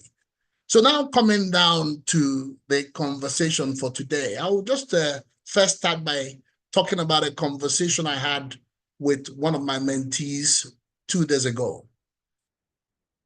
Now, in time, you will understand the significance of this conversation. So this mentee is a 22-year-old young lady. She just come back from Yale University and was going to go back to do her PhD. And she had studied at the Pan-African University. She studied economics, went on to do a master's at the Yale University in the US in developmental economics. And so in the course of our conversation, I mean, many years ago when I started mentoring this young lady, one of the questions I asked her, which is a question I would normally ask my mentees, is, what do you want to be? What exactly, in plain terms, do you want to be? And by the time she finished explaining what she wanted to be to me, it was obvious that she was going to make a great economist. And she went on to become an economist. Now, she's going on to do her PhD. And we had a lengthy conversation. And then the next question was, where do you expect to land everything? Because she's an extraordinarily talented lady. So sometimes it's difficult to know exactly what you want to do because you have many talents. But she was quite clear about where she wanted to land it: to be governor of a central bank, head of a central bank somewhere, WTO, World Bank, and all of that.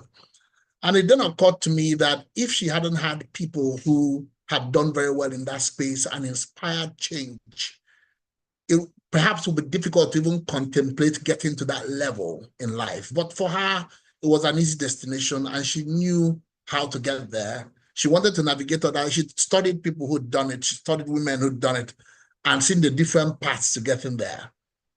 So, and why do I tell this lady's story as a prelude to what I'm going to say down the line?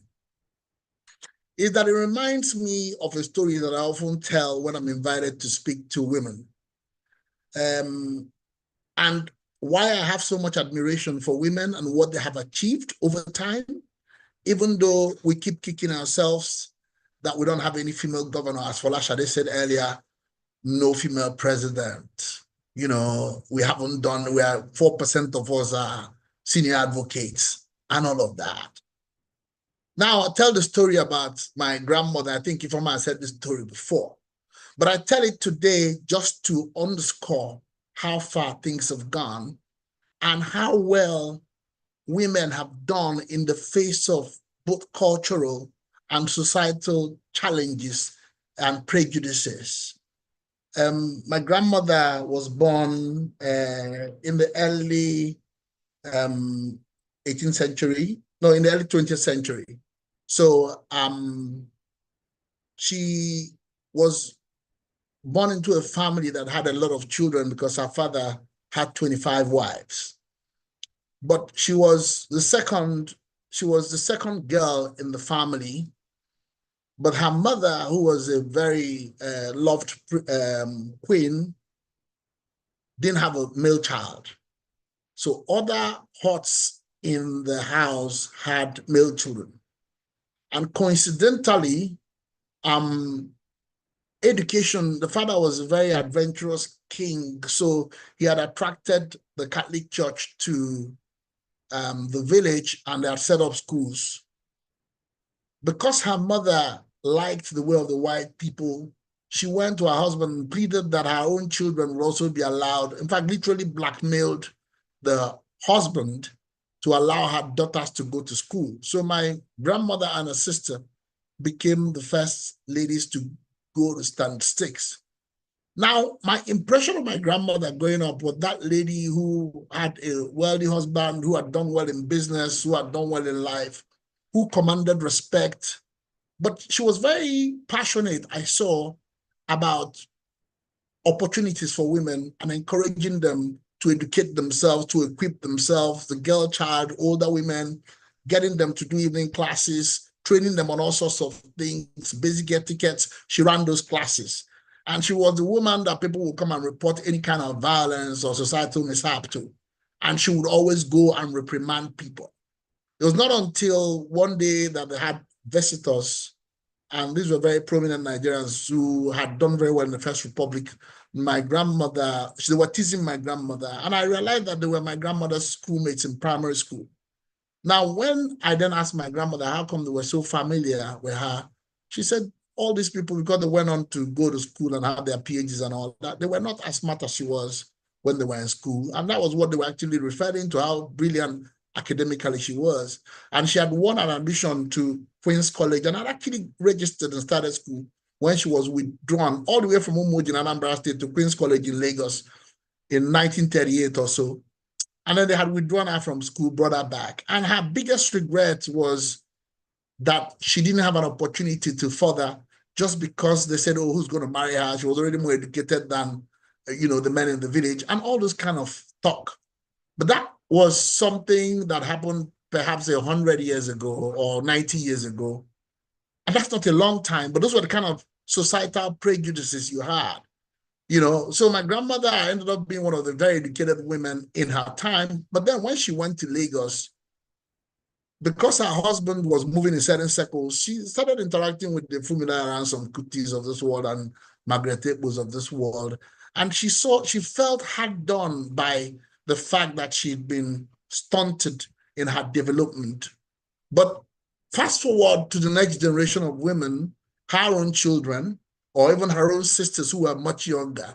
Some of them went on to become medical doctors, went on to become to do very well in administration and all other things. So I think that women have to acknowledge that we've moved on. We've done very well. I mean, when I was growing up, I grew up at the University of Nigeria. I knew that a lot of my friends, their mothers were nurses, teachers, but a lot of those who were teachers ended up becoming professors in the university. A lot of them people have gone on to do many things. So women are competing. There's a lot more to be done, but they're competing nevertheless. And I must say congratulations to women for that, especially considering what I've seen in my career, how childbirth, making a home and all of that has affected the career development of women. I've seen people take career breaks or come back to short working times just because they have to manage the home and then manage work. So I've selected a number of women that I think it's important for us to talk about as icons of inspiration.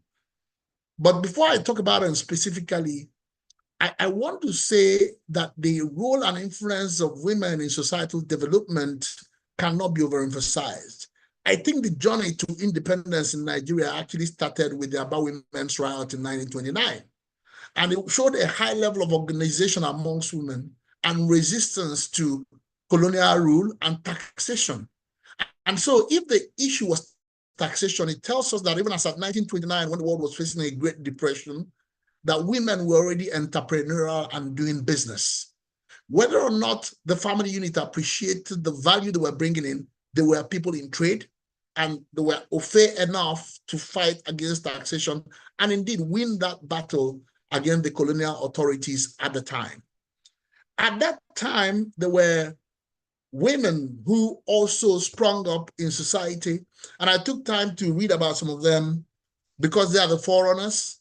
And I found out what they had was a high level of determination, a high level of passion, a high level of confidence, ambition, and a great support system, even from their parents and their families, and later on their husbands. Some of the women are people like Chief Mrs. Funmilayo Ransome Kuti, who I'm sure a lot of you know about.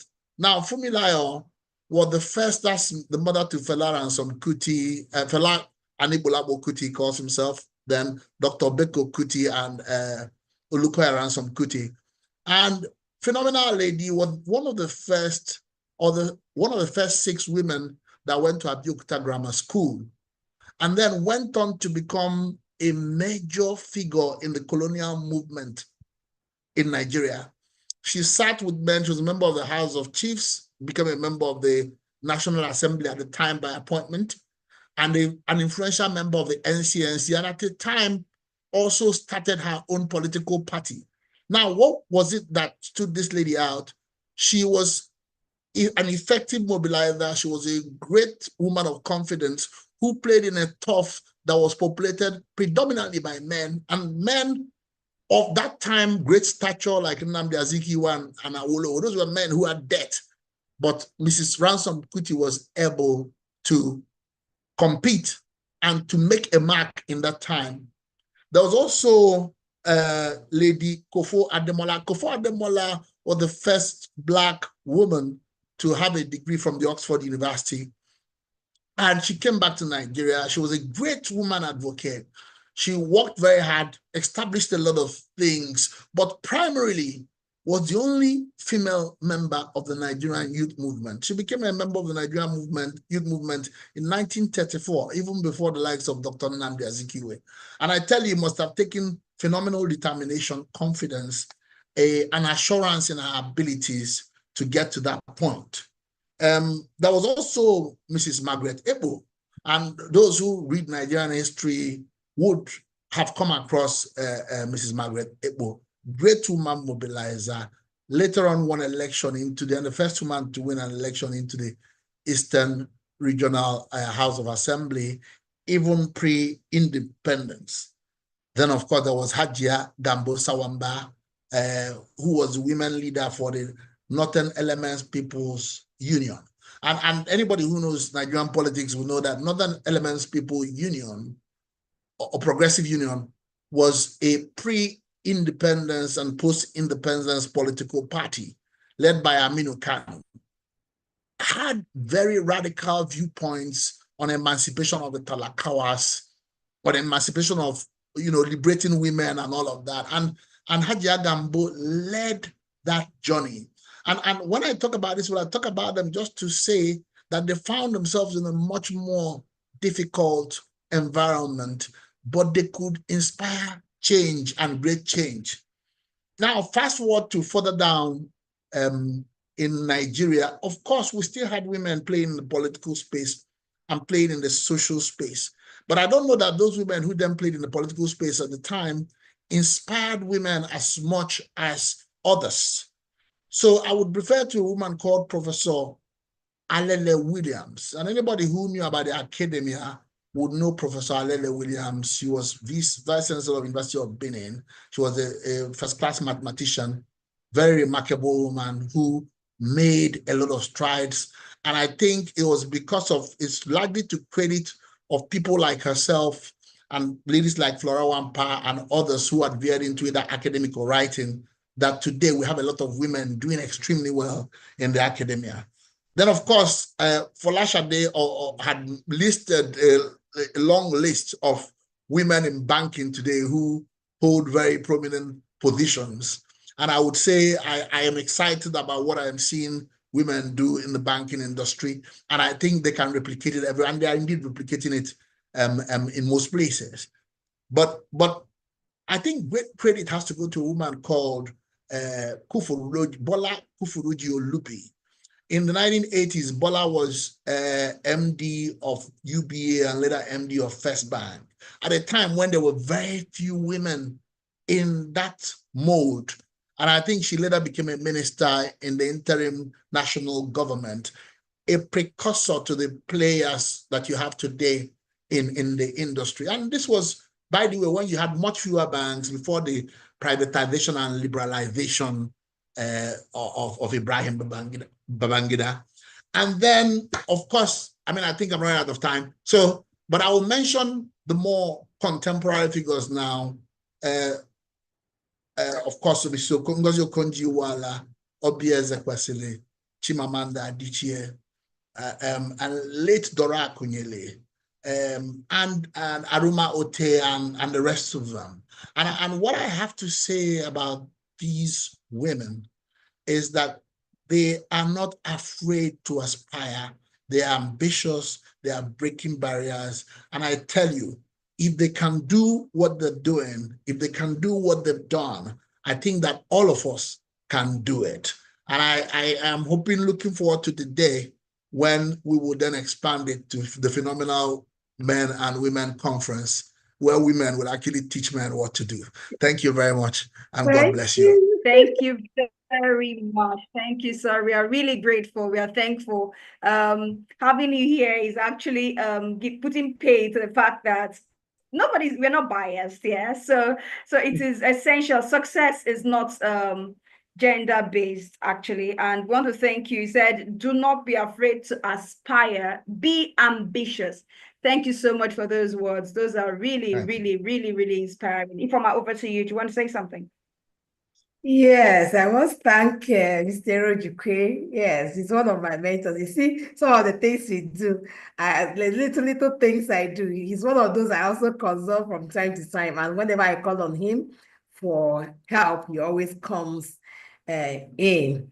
So I want to apologize again. I have apologized at the beginning. It's totally my fault. Maybe we should have just kicked off immediately. It was 10 because we actually commenced this meeting before 10 o'clock. We joined, but we are just waiting for more people to join, and that delayed us a little. And of course, the sessions were interesting that some of the speakers actually overshot their time, and we are just struggling with time. And I sincerely apologize because I know that a lot of the speakers here are very busy women, professional women, phenomenal women.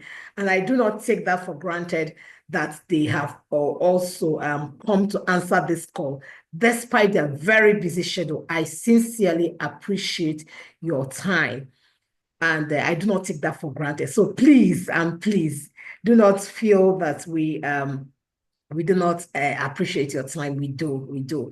But please, at first we had, because we gave some time slots, and some people actually, a lot of people planned with that time.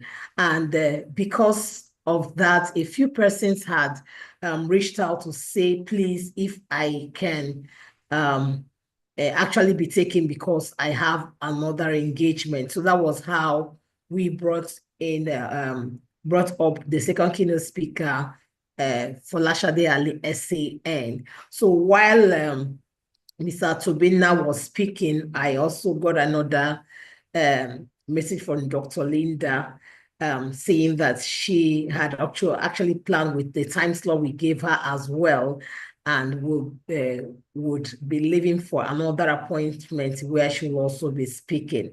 And I really beg every one of us to please allow me make this little reshuffling. I know it's not convenient, but please, I know she would, Dr. Ochoa. Dr. Linda Padua. Doctors, yes, I missed it. So yes, we have Dr. Linda all the way from, if you know what her time is right now, you know that she's making a lot of sacrifices to wake up to be here. So I actually meant Dr. Chua, not Dr. Linda. So Dr. Aisha Ochoa has another speaking engagement somewhere and would need to hit the road, and she will not be able to join while she's on the road because her network will not be. So please, I would just beg us, please. And all our phenomenal speakers to please allow me to call her in to please give us, her own inspiring talk before she leaves. Thank you so much for your understanding.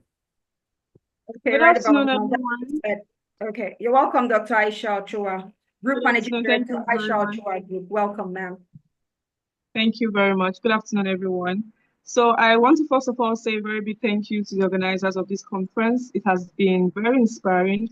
I have personally learned a whole lot, and I'll take them with me. Now, I listened to Mrs. Folashade Ali and the previous speaker, Mr. Tobena Erojikwe. And what I got from their journey is that they are from very fortunate homes, right? So, well, I mean, unfortunately for some of us, we are not from very privileged homes, and we had to find a way to make a name for ourselves. And I know this is the case with a whole lot of women, probably logged in today. Now, it doesn't matter the kind of background you are from.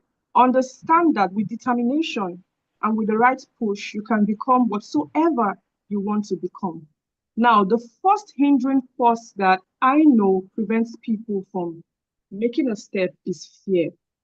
You have to combat fear. You have to understand that perfection is an illusion. Don't be afraid to make mistakes. Now, because of the type of work I do, I'm a lawyer and a business consultant.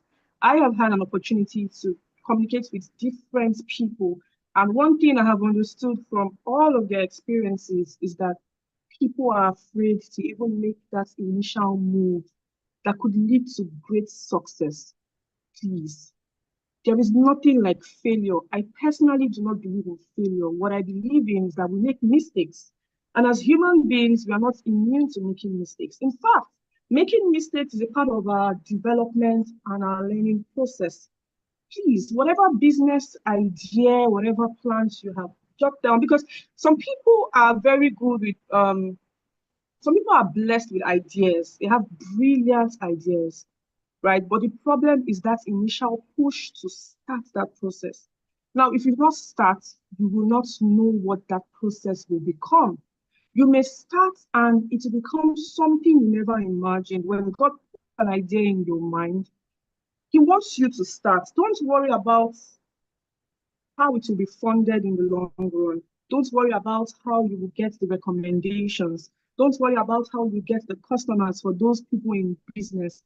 If you do not start, how will customers come? If you do not start, how will recommendations come? So start. My go-to example is learning to drive a car. Now, before any knowledge or before learning to drive a car, the thought of it would terrify you. You wonder how you will get on the express. You wonder how you face the trailers, how you won't face police officers on the way. Different things will come to your head. What if I have an accident? What if I, lose control of the steering? How will I know how to reverse? How will I know when to turn, when to stop? But the minute you start your driving lesson, you realize that it's not rocket science anyways. And then you do the second lesson. And by the third lesson, you feel like a superhero and you just want to pick up your keys and drive to whatever destination. That's how a career and a business is. You have to start. Shake off that fear. Understand that once you put your mind to it, you will do it. Whatsoever you need to succeed is already inside of you. You just have to make careful planning, understand that you can do it, and then start the process. Your background does not matter. Now, I am an advocate for creating tables. Now, there are people who only wait for opportunities to be created for them, right? And there are other people who will rather create the opportunity. Now, when I started off, after my call to bar, of course, I got a job in a law firm and I started it. It was going well, but I knew that's not where I wanted to be. And because of the kind of background I'm from, I'm from a very okay home. Well, you know what we consider fortunate in Nigeria or in the world? I wouldn't say I'm from a very fortunate home. I'm from the kind of home where there's no uncle anywhere, there's no grandmother, there's no dad to recommend you. You have to put in the work and break that pattern so you become somebody in life. And I understood that quite early. So I did not wait for anyone to create a table for me. I started thinking of ways to create opportunities for myself. I started thinking of ways to, make a difference. And that's why I really resonated with Barrister Barinada Iheanacho when she was speaking. You have to think of ways to create opportunities for yourself, because you can do it. The people who are doing it already do not have 10 heads. Whatever they have in them, you have the same thing in you. The difference is planning. The difference is information. And this brings me to my second point: seek knowledge. Don't have a basic mindset. Don't be comfortable in your current situation. Always seek knowledge. The difference between the successful and the unsuccessful is information. Always seeking information. The internet has a variety of information that can move you from point A to point B. You just have to understand where you want to go and seek the information you need to empower you to get to that level. So constantly seek knowledge. Attend conferences like this one. I'm sure you have learned a whole lot today. Learn from people who have been there. Learn from people who have gotten to the point you want to get to. Join industry associations. Join, if you're a lawyer, make sure you go for the MBA conferences. Join different associations that can help you in your career. Learning from experienced people is you literally skipping processes and protocols of life. Is you gathering their 10 years of experience in just a few minutes. Is you learning, in a few minutes what they had to labor for, make mistakes, get corrections from different people. It's you learning it in a few minutes. So don't be afraid to even seek mentors. One of the speakers talked about mentorship, and a question was asked, and she mentioned, in fact, I love the way she broke it down. Reach out to people. But when you reach out to these people, come from a point of offering value, because people are too busy with their own destinies to want to carry you on their head. So when people even give you that audience, make sure you have something to offer them, because everybody is still in their journey of growth. There is no mentor you approach from a place of value position that will ignore you. The minute you'll be ignored is when they're just coming to suck. Nobody likes to be used. So when you come from a place of, I want to draw from your wells of knowledge, the person will look at it and be like, okay, so what do you have to offer me? So always make sure you go from a place of, I want to serve, and service, yes. So go from a place of, I want to serve, and in the process of serving, I would like to learn from you, because I see you as someone who has done pretty well in this industry, and I feel like I can learn from you. But in the course of learning, I'll also contribute to your journey. That's where you will easily get mentors. And service. Always be willing to serve, volunteer. While you volunteer, you find out that you're networking, even without realizing. You'll find out that you're meeting people who will help you in your journey. You'll find out that you're gaining new experiences. Don't see service as just benefiting someone else. When people use you for their own purposes, people who are successful, people who have been there, send you on errands to represent them, give you tasks to carry out, don't see it as them using you. See it as them graciously giving you an opportunity to learn and develop yourself. And while you do this, also know your worth. Know that before you're even considered for a sensitive position, you have been assessed and found worthy. So don't just settle for whatever you are given. One of the speakers mentioned that she got an opportunity and she did not negotiate the salary. When opportunities are presented to you, weigh the opportunities. Understand that for every opportunity that is given, the offerer of that opportunity knows that you may come up with a counter offer. It's always on the table. Now, the negotiation skills will determine whether the person will be willing to tap into that counter offer or reject it. So always understand your worth, understand your purpose, and find a way to, find a way to get the best out of every situation. And then I talked about networking earlier. Make sure you find a way to network. Now, there are the kingmakers, there are the kings, and there are those who know the king. So in the midst of your networking, do not discriminate. Don't say, oh, I look better than this person. Can this person help me? That person may know a king, and that person may be able to lead you to a king. So network with an open mind. Build business relationships, strategic business relationships that can help you, that can catapult you to the next level in your career, in your business and, give you recommendations, give you opportunities, and help you in life. We need people to grow. No man is an island. So always make sure that at every point in life, at every point in your professional journey, at every point in your business journey, you are networking, you are building your people currency, because one day you may just need to bank on your people currency, because people may recommend you without you even realizing. One of the speakers mentioned that today she doesn't know who recommended her for an opportunity. That is how it is in the professional space. That is how it is in the business space. So always network. And then my final point is never give up. In your journey, no matter how it looks, it may not be all rosy when you first start. Understand that one day all the pieces of the puzzle will come together and it will make sense. But while you wait for the pieces to come together, make sure you keep putting in the work. Make sure you keep putting in your best. Make sure you keep developing yourself. You keep networking, and it will come together. And when it comes together, you'll be grateful for the journey you have experienced. Thank you. Wow, Thank you thank so you much. very much. Thank you. If there's anything else, I picked so many. I think one thing I was able to take away is the difference between the successful and the unsuccessful is information. And this conference has served to give us so much information. So after this conference, I need you to go back to everything you've been able to jot down, everything you've been able to piece together, and look at it. There's no way you will not know how to be successful, how to cling to success, and even make your own path, forge your own path, and become the phenomenal woman you want to be. Thank you so much, Ms. Aisha. Thank you so much. Ifeoma, over to you.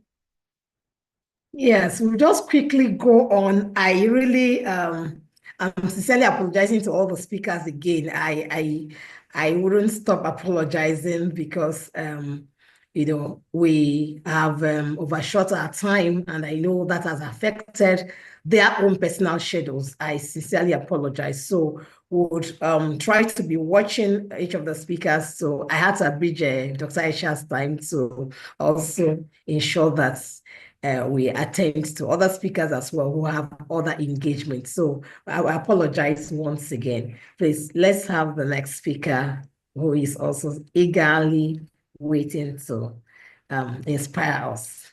Okay, I'd like to say Mrs. Marilyn Oma Anona Sobnandi is here now. If she's available right now to take her session. I can't see her here right now, so maybe okay. So I think we'll just go straight, and we'll like to invite Mrs. Josephine Ehime, founder and CEO of Net Pharmacy. Are you here, ma'am? Yes. Thank Good you so much. afternoon. Good I don't know if afternoon. I'm audible. Yes, you are. Yes, We can thank hear you. you. Yeah. You're welcome. Okay, I want to appreciate the organizers of these programs and Ms. Ifeoma Ben. Thank you so much for inviting me. I've been here listening to all the speakers, and I have learned a lot, basically, and it has made my own job easier. But the beauty of the program is the fact that all the ladies that spoke are from diverse industries. So that makes the conversation very rich, and everyone talks from their own perspective, which further enriches the discussions. And I also like the fact there was a man on the panel. So it's very round. So congratulations on an excellent program so far. My name is Josephine Ehime, and I'm a pharmacist by training. And I began my entrepreneurial journey right from my teenage years. When I was in university those days, during the holidays, I will always engage in one venture or the other. And that was when I discovered my love for entrepreneurship. I studied pharmacy, and it's 50% clinical and then 50% business. My journey started after my internship year. During my internship year, I worked in a community pharmacy, and I liked what I saw. And after my internship, I decided to go into community pharmacy. I started my business in 2004, so my business is 21 years this year.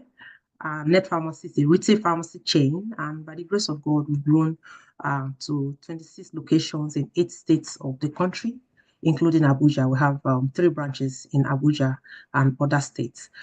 So I'll just be sharing briefly from my own perspective the key things that I would say has impacted my success in business will be resilience. Number one is resilience. Over the past 21 years, I've learned to swim with the sharks and not be eaten. So to succeed, you have to be resilient. Resilience is a very important key attribute of anybody that will make a success, whether male or female. So I will advise, be resilient. There's a lot, nothing is guaranteed out there. Only, even as a Christian, the Bible will say, is the people that are violent that take it by force. So success is not guaranteed. You have to fight for anything that you ever have to get in this life, So resilience is a very important skill. And I believe in personal development. That is one of the things that have helped me on my journey. So trainings, reading, I have a culture of reading. I want to encourage anybody here that's a business owner. I once read somewhere that the average CEO is expected to read 60 books in a year. Let me know in the comment section if you think you've done that, and I will private chat you privately for mentorship. The highest I've ever gone is 26 books in 1 year, and it shaped how I think and how I view things. So building yourself personally is very key to success. And one of the things that I love doing is reading biographies of successful women. In the past, I've read books on Tara Durotoye. She completely built something from a hobby to an industry, full-blown industry. As women, we all love our makeup, don't we? We do. Someone created a business out of that, basically. And Ibukun Awosika, I think she was the first female to sit on the board of First Bank. I read her book too. Kehinde Kamsin, founder of Sweet Sensation, Oprah Winfrey. These are women that inspire me, and I've read their books. So I will encourage you, when we talk about mentorship, sometimes mentorship doesn't have to be one-on-one. If these people have written books, read it.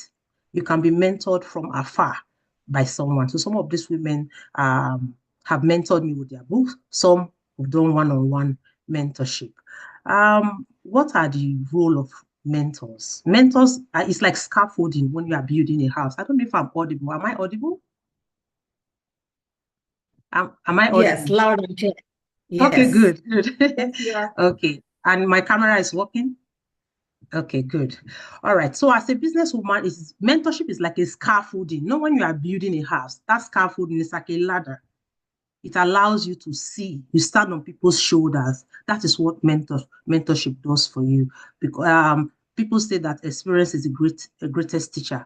But with mentorship, you don't have to have all the bad experiences. You just learn from people's experiences. That is what mentorship does for you. So if you've never had a mentor or you've never been mentored by somebody's work, let this be a wake-up call to step out in that direction. And also know that even mentors have mentors. I have been privileged to mentor. I'm a WIMBIZ mentor, and I've done it for years. One of the days when I was on my mentorship session, I told my mentee, I need to round up because I need to meet my mentor. He was like, Ma, you have a mentor. I was, yeah, your mentor has a mentor. So mentorship is very, very key.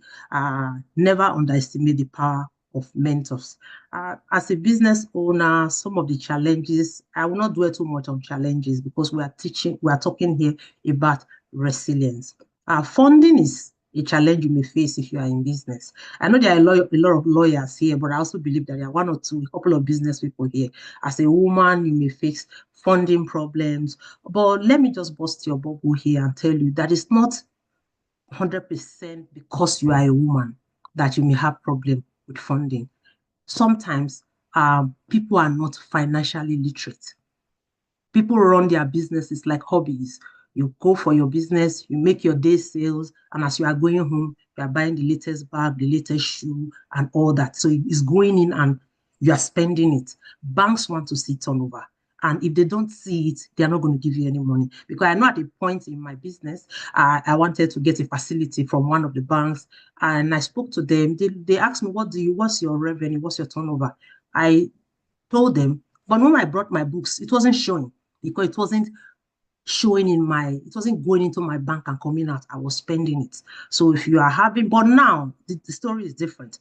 I can walk into any bank and ask for a loan. They look at my business and the volume, and they give me because I'm credible, and they see the turnover, basically. So that's one challenge you may face as a business, but as a businesswoman.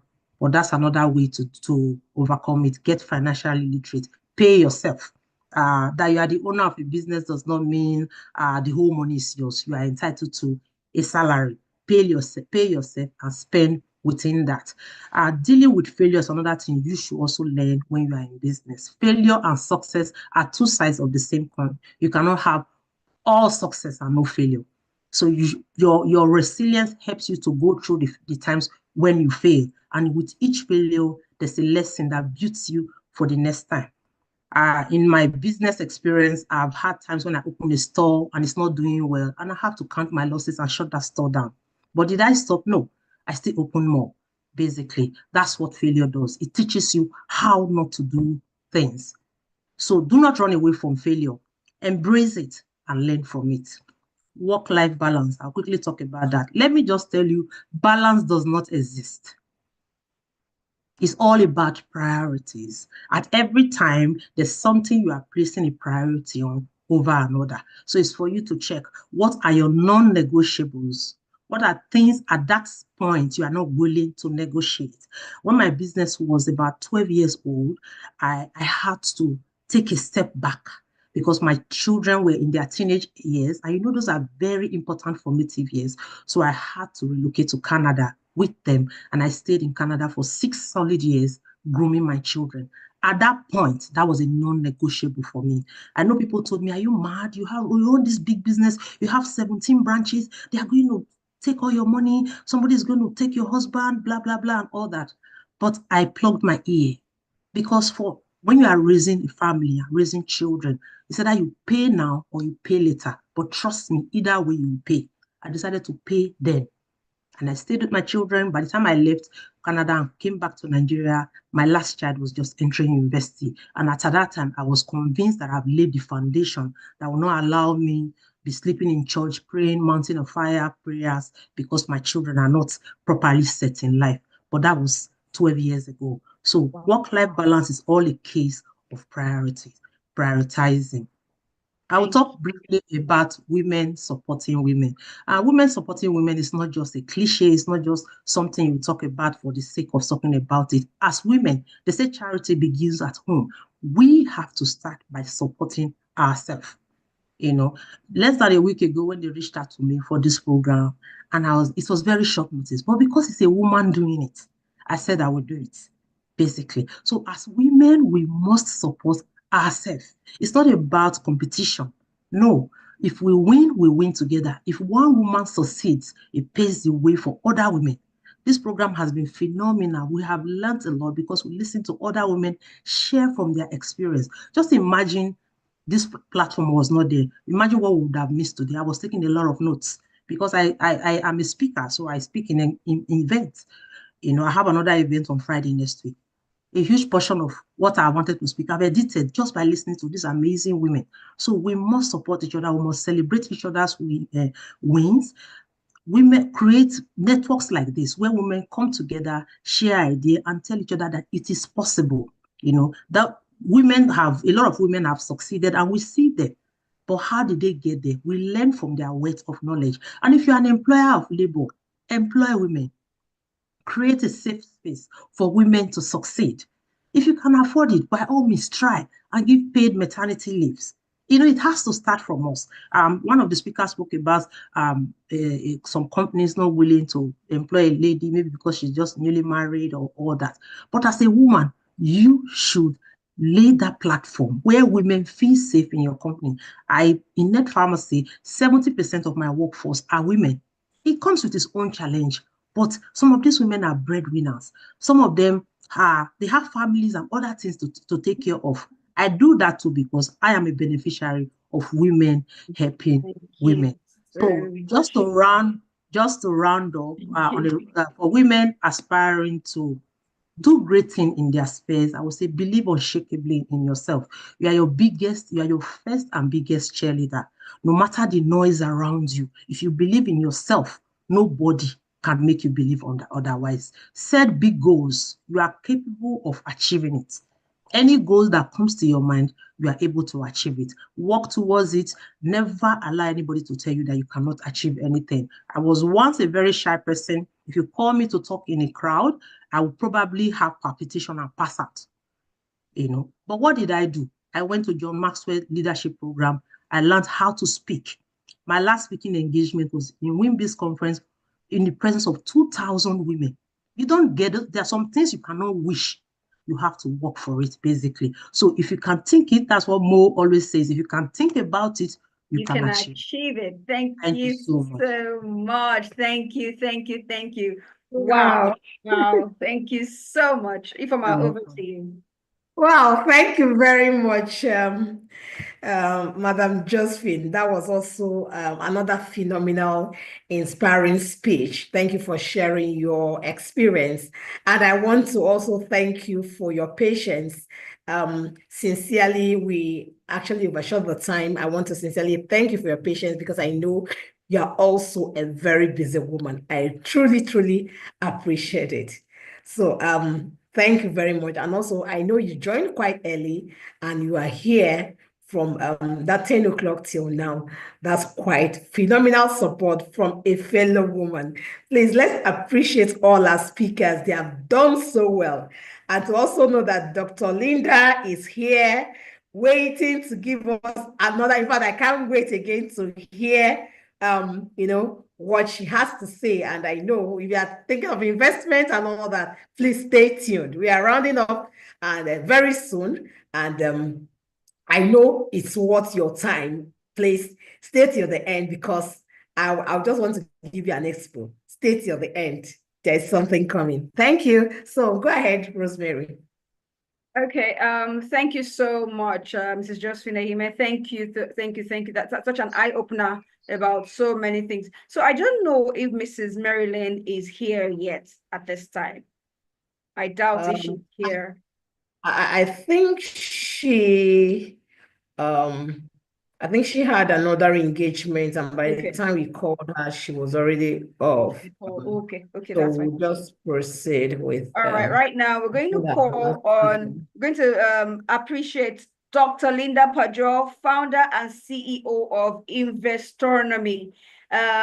Please let's all be here because I'm sure this is going to be an interesting one. When we talk about investment, talk about making more money. More money is always a good news to hear. So I think it's be worth your while to actually pay rapt attention and be involved. Welcome, you're welcome, Dr. Linda. Thank you very much. I appreciate Rosemary.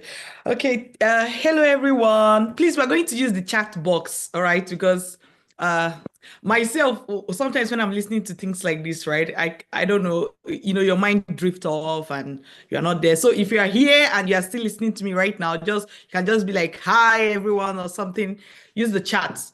We are still going to keep to the 15 minutes. So I have my timer on, all right? Yeah, let's just see who are those that are here right now and are still listening, not just that their audio is on. All right, thank you very much. Well, I'm happy to be here with you today, and I thank God I made the decision to come because of the whole short time stuff. I was like, oh my God, I won't be able to make it. And thank you, organizer, for saying no slides because that was one of my fears. I was like, how am I going to prepare this within a short time? So thank you very much.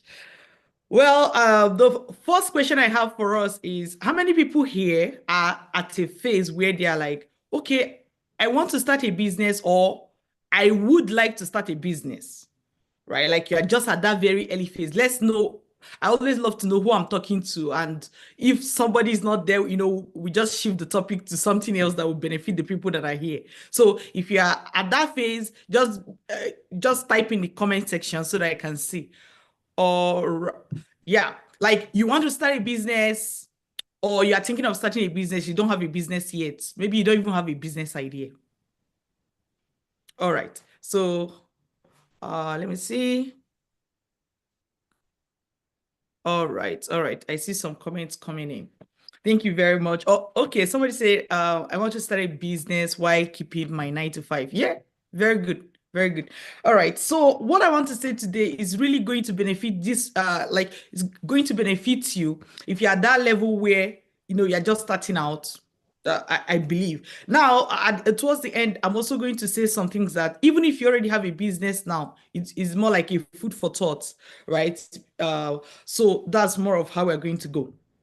The first thing I want to also, like the next thing I want to talk about is a lot of us as women, we face challenges, right? We face challenges, and it's like if you have to talk to everyone one by one, right? You are going to hear somebody who's going to say, oh, I faced this challenge, I faced this challenge that almost, you know, almost, when I say almost ended me, or, you know, very difficult challenge. But let me not assume.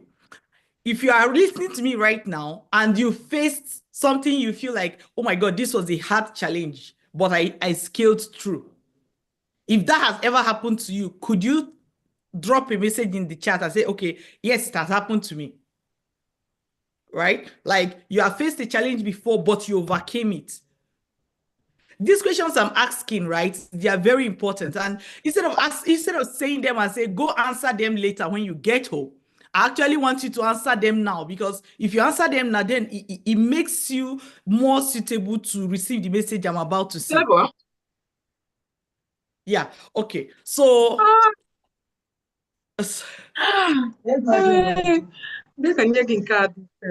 sorry, somebody. I have to mute the person. Thank you I'll very have much. to mute everybody now. And Yes, please. It's all right.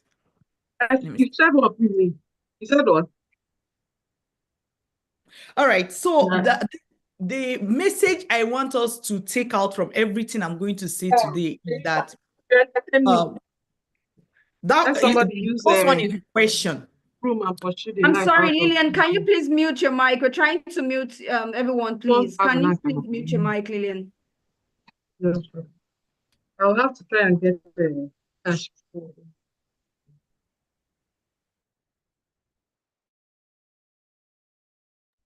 I've muted everybody else, so Dr. Linda, you can go ahead. Thank you very much.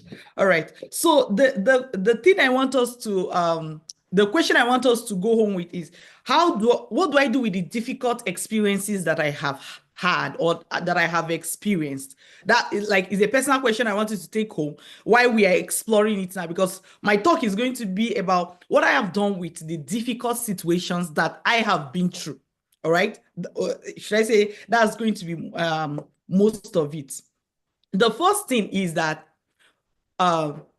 after going through those challenges, somehow, of course, it was not intentional at the beginning, but I noticed that by trying to teach people who are facing similar problems that I have faced in the past and I overcame, by trying to teach people the solutions that I discovered, I have found a way to monetize those solutions, right? So I'll give you an example. First of all, my background, I'm a dentist, graduated from University of Benin. By the time I graduated, I graduated as one of the best students that University of Benin has produced in its 40 years history. That's dental school, to be precise, right? Broke a record there. So myself and my classmates, we all thought that I'm just going to go on, become a consultant, you know, and everything that dentistry has to offer, right? But that's not exactly what happened. By the time I finished my housemanship and maybe roughly 1 year of practicing dentistry, I moved into public health. This is important because it may just look like the only people who are more likely to move out of what they studied are the people who are not good at it, right? But you can study something, break record, and still go on to do something else if you feel your heart calling you to do so. Now, of course, in trying to do this, I faced a lot of problems, which include, I wanted to come to Canada to study, I don't have the money to pay for my like to pay the school fees here, where at University of Waterloo at that time, they were charging like $21,000 a year, and my master's was 2 years. Plus, then you have to add living expenses, right? I remember one agent getting me admission before that time when they the agent was like, okay, your school fees, total school fees is $50,000 for 2 years. 2 years, $50,000 for 2 years.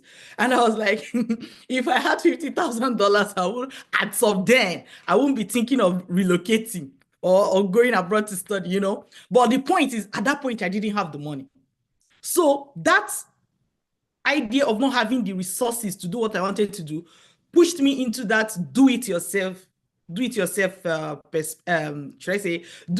approach. So I started studying, how do I get scholarship?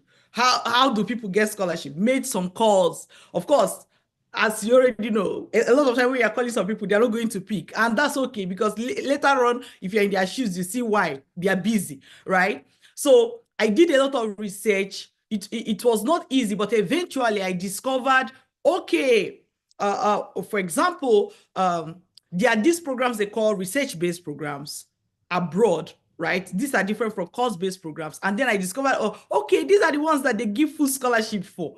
I applied for them. I got admission, got full scholarship. That was how I was able to travel, you know? So when I came to Canada, I was interested in starting business, and I went on to focus on, oh, how do I teach people how to, you know, in my mind, I'm a dentist, even though at this point I've had a very challenging experience, right? So I was like, okay, let me do maybe a training to teach people how to take care of their teeth, blah, blah, blah, blah, blah.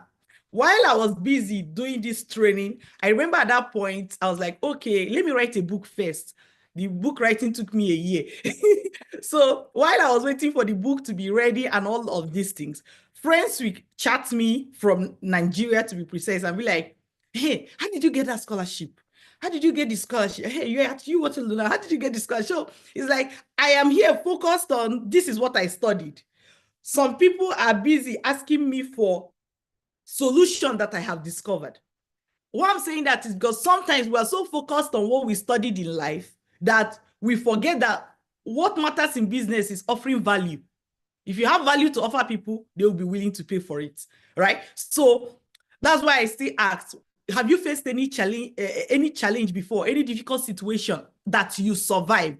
If yes, that solution you figured out, don't take it for granted, because a lot of people are still about to pass through that challenge, and they're still looking for that solution that you have right now, and they'll be willing to pay for it. And you know, value as well is about what you want to offer versus how much you are charging. That's what set the price in the marketplace, right? So I'll give you an example. When I started teaching people how to get scholarship, I was charging $1,000 for one person to get trained. Now, a lot of people who don't understand my business will just be like, oh my God, that's too expensive. Why not just charge 5,000 naira and let us, keep this thing moving? But what they did not understand is that the person I'm training is going to be getting like $70,000. Trust me, if I had a way to say, you know what, let me do it for you for free, but you give me 5%, I will do it. I'll be richer. Do you get the point? So when the person goes through us, they are getting thousands of dollars. There are people who are going for, say, PhD. They won't get 70. They are getting like $200,000. So price and value. The point is, if you are offering something that the value is so big, you may be shocked that you'll be able to charge. You're still charging a peanut of the value you are offering, but that has the capacity to make you very rich, of course, right? Now, the transitioning came. How? By the time we're doing this business, right, and we're making money, that was how I got into investing. Because when you're making more money than you can use, what do you do with it? You have to find. First of all, I invested in rubbish things, many things that today that money is as good as gone, you know. So the point is, I started trying to say, okay, what can I invest in? Angel investing, real estate, this, that, you know. The idea came that way, but it is in the testing of all these different methods of investing, because I didn't know what to do with the money I was making. because I have monetized the solution that I found to help other people who are very happy to receive the solution, right? That I now discovered stock investing, and I studied and studied and studied more about it. But that's not where the second lesson lies in. What happened was I had this wonderful business that was going, basking on social media. Some people probably know me, right? Like, so I at the time, 2022, majorly 2020, by the time we calculated the number of people we sent abroad, all expenses paid, to go experience abroad and come back, it was either 15 or 16 persons, right? All expenses paid. And this is minus staff that I also paid to travel abroad and experience abroad and come. So, you don't do that kind of thing except you have money to waste. Let's just put it that way, right? So the point is, basking in all this money making, and I had traveled to US from Canada. I traveled to US for an investing conference, Warren Buffett investing conference. And while I was there, I broke my leg.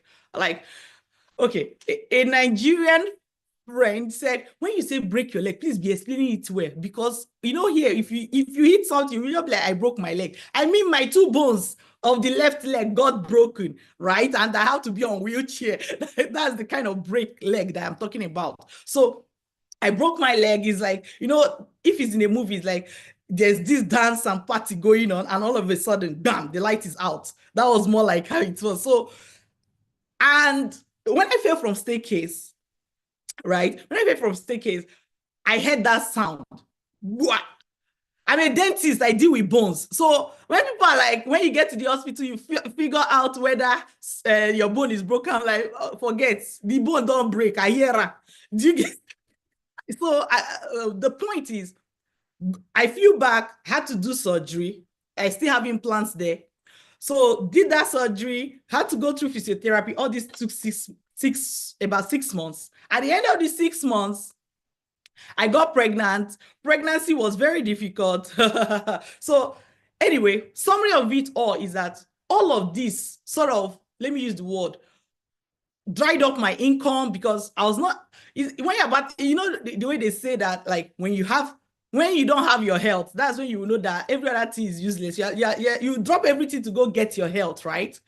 But why business went down, like regular income went down, then I discovered something while I was at the hospital bed, because at the time I was checking my time, because at the time I was hospitalized while I was pregnant, right? So something came like I had an epiphany. What was the epiphany?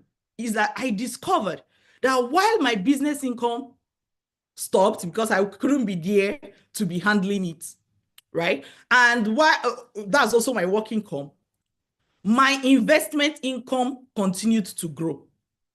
It didn't need me to touch it. Do you get it? So this was how I discovered something else, that for us women, work income and business income cannot be replaced by investment income. It's like, because of the kind of life we have as women, before you know it, you are giving birth, you don't know what will happen, you don't know how the child will come out, you don't know how many times you are going to stay in the hospital before, after the pregnancy, and sometimes people will say, your first pregnancy may go well, the third one may not, you don't even know what will happen. Work income and business income cannot be replaced by investment income. Now, having discovered that was what led to me starting my second business, right? Which is the Investonomy that I do now, teaching women how to diversify their income by investing in stocks. The summary of all I'm saying here is this: you have had experiences in life-changing experiences, difficult experiences that you survived. If you are thinking of a business that you want to start, look there, that solution you discovered, share it with others. 1, it will help them. But 2, it will help you make money. Thank you very much. Wow, thank you so much. I see that you try to stick to the time. Yes. Thank you. Thank you so much, Dr. Linda. Thank you so much. Wow, what an event. What a conference. I know I've been attending conferences is loaded. I've had so many people talk to us about different things, give us so many things that ordinarily would pay millions for, because the information that's been shared here today, my goodness, it's been a lot. Thank you so much, Dr. Linda. So right about now, we're taking few questions, just few questions from those that may have questions. Please do well to use the chat box and share You your can questions. also use the raise hand button. Okay. So you can put your question in the chat box, but just so we don't miss it, we can use the raise hand button. We are phenomenal women, so we want to also learn how to express our public speaking skills. So you can raise your hand and I will allow you to ask your question. So we'll do that in just a few more minutes because we have kept our speakers and attendees beyond the schedule. So we just have 5 minutes to conclude everything but the question and the vote of thanks. So the time starts running now. So let's look into the chat.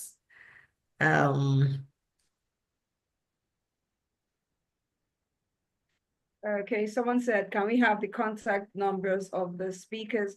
We'll get back to you on that, on getting the phone numbers of the speakers. Well, let me just quickly answer that. We are not going to share the phone numbers of the speakers, but I know that the speakers have online presence. So go follow them on LinkedIn, follow them on Facebook, Instagram, and other social media platforms. So there are so many mentors, so many people that mentor me from afar because I follow them and just watch their space, what they do. So follow them, engage. You can even send a private message on LinkedIn to say, I was at the Phenomenal Woman Conference and I love I learned a lot. From there you can start connecting. So we are not sharing phone numbers, please. All right. Thank you. Okay, Dr. Linda, we have a question here. It said to the last speaker, please, do you still help people get scholarships? Dr. Linda. No. I've moved on.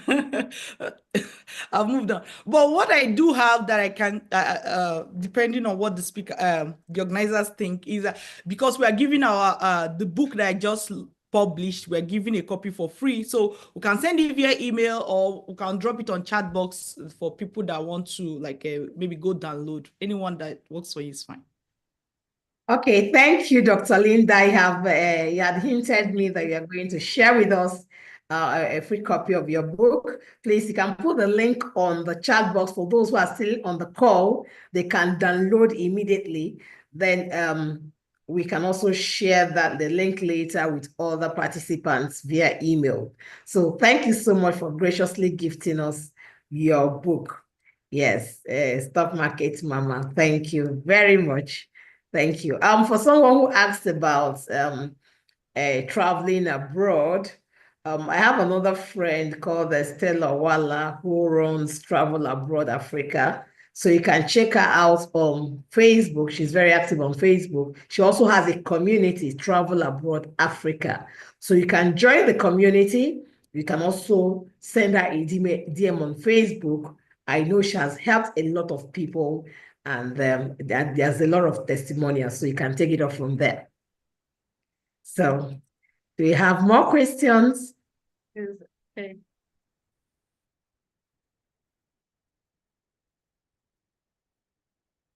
Okay, do we have any more questions? Is there anyone raising their hands or is there anyone that... I think everybody's satisfied. Okay, okay, I think someone just sent in a question. Person said, okay, 1 minute.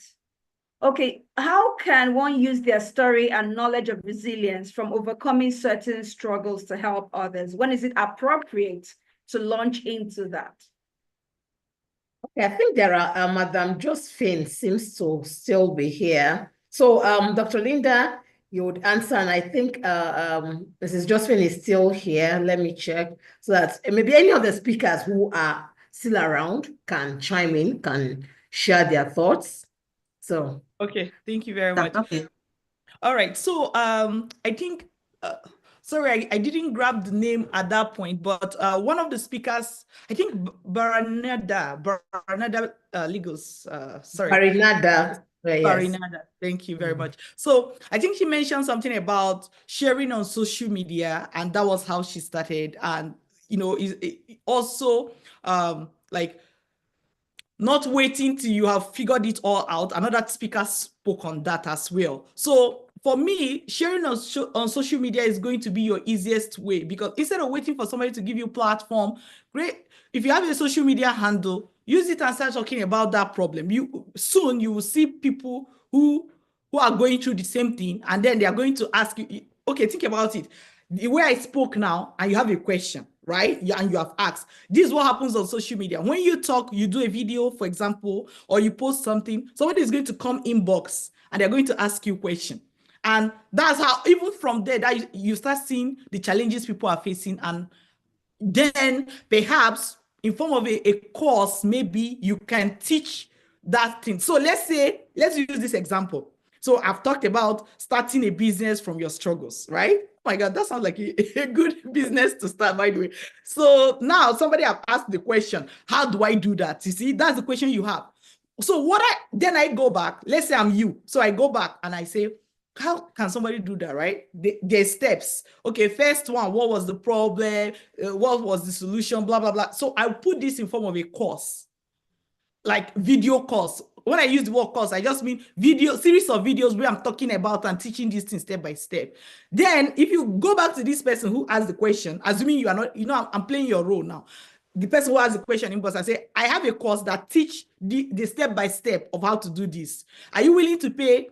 Let's start with you. Are you willing to pay 10,000 naira to help for me to teach you how to do this thing step by step? The person is likely to say yes. So business has already started here and now, right? Just from one video. But sometimes it may not be one video. It may be 10 videos, 20 videos that you will be doing online before somebody say hello. But that's just the mechanics.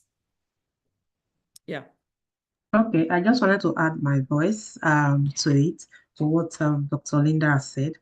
First of all, just know that your story is your superpower.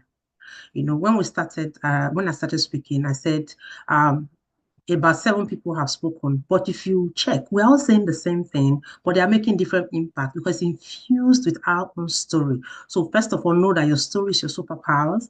And if you want to share your story, the first thing should not be for money. You will lose it. When you are willing to do something for free that you are passionate about, that's when money comes. If it starts with money, you're going to lose it. The story is going to be watered down.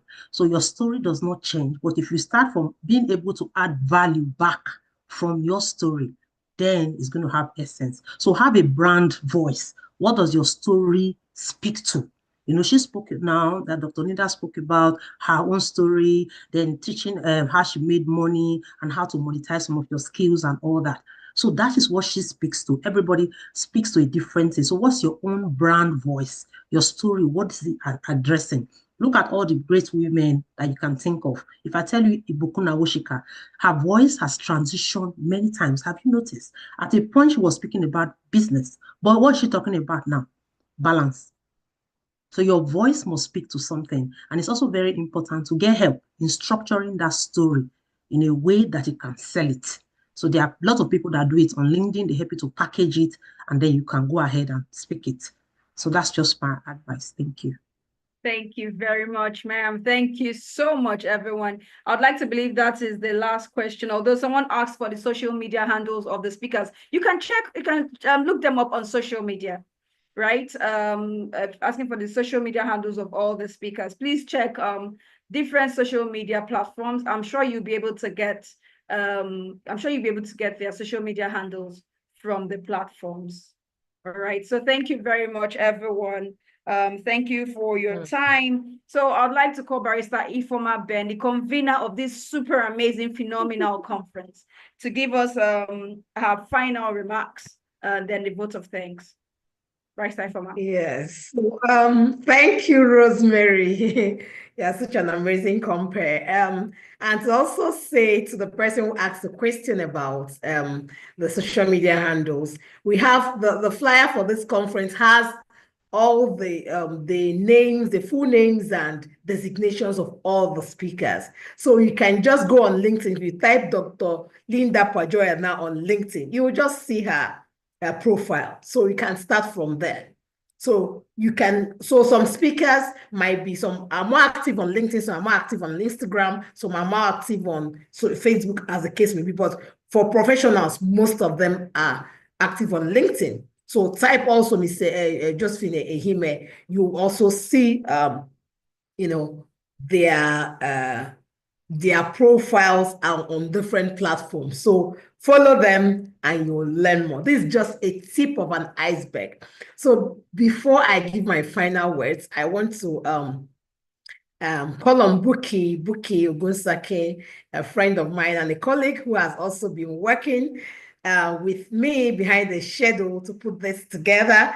And I'll call on Buki to appreciate our speakers and our attendees then before I give my final words. Buki. Thank you so much, Ifeoma. I'd like to say thank you to everyone. And so as we draw this incredible Phenomenal Woman Conference to a close, I find myself, really filled with immense gratitude and inspiration. Ifeoma mentioned this vision to me in January, and I was really excited. I believe that as women, we incubate and we bring forth or multiply. So this conference began as a vision, and today it has materialized and created impact. So I'd like to ask each one of you today, what do you need to start incubating right now? We're always having different projects. So I'm challenging you to start now. We're all challenging you to start now. Today, we witnessed the power of connection, the strength of shared experiences, and the unwavering spirit of women who refuse to be defined by limitations. We've heard stories that have moved us, insights that have challenged us, and strategies that will empower us to reach new heights. We've heard a number of phrases today. I like the excellence is a choice. We must continue to celebrate diversity of our journeys and the unity of our purpose. And we've proven yet again that when women come together, magic happens. So as we step out of this virtual room, let's carry the energy, the lessons we've learned with us. Let's remember the importance of supporting one another, of amplifying each other's voices, and of championing the causes that really do matter the most. And looking ahead, let us, use this momentum we've built here today to fuel our efforts for the rest of the year. Let's also strive to create a world where every woman everywhere has the opportunity to thrive and to lead and to be recognized for her phenomenal contributions. I'd like to say a very big thank you to our incredible speakers, Mrs. Chinyere Okorocha, Mrs. Folashade Ali, SAN, Dr. Aisha Ochoa, Mrs. Josephine Ehime, Dr. Linda Pajo, Mrs. Marilyn Oma Anona Usobu Nandu, Mrs. Abiodo Olubiton, Barinada Ihianacho, and Mr. Tobena Erojikwe. Thank you so much for gracing the occasion. And to our dedicated organizer, Ifeoma Ben, and the rest of the team, each and every one of you for being part of this, the attendees for joining. Thank you for making this day extraordinary for us. And let's continue to be phenomenal today and always in everything that we do. Thank you so much. Back to you, Ifeoma. Thank you, Buki. Thank you for your support. So I say a very big thank you to everyone, starting with our speakers. Buki has already mentioned the names. I have an experience with almost all the speakers, in this on this call. For most of them, people within my circle, others also people that came through my network. So I sincerely appreciate. A lot of people made sacrifices. I know when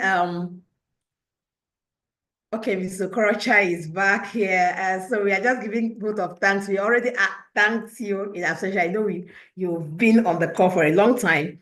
So I know when I reached out to a lot of people, when I reached out to Mr. Okorocha, for instance, I know she's running a mentorship program that is taking a lot of her time, but she obliged. You know, this is the power of network. She's making that sacrifice. She's coming on board, not because it's convenient for her, but because, you know, she wants to encourage me. So this is women supporting women. So I thank everyone here. So when I called, and the beautiful voice you heard at the beginning when we are playing the voiceover is the voice of my beautiful friend here, Rosemary Chimeze, who anchored this program, who is a great, compare for this program. So you heard that beautiful angelic voice. It was Rosemary's voice. So it was like a voice sent from heaven, but she was there, you know, put together the voiceover. And for my team members, David, who did all the graphic design, also put together all the publicity materials. I'm very grateful. All the speakers made one sacrifice or the other. You see that when the time slots were slightly adjusted, it affected even their program, because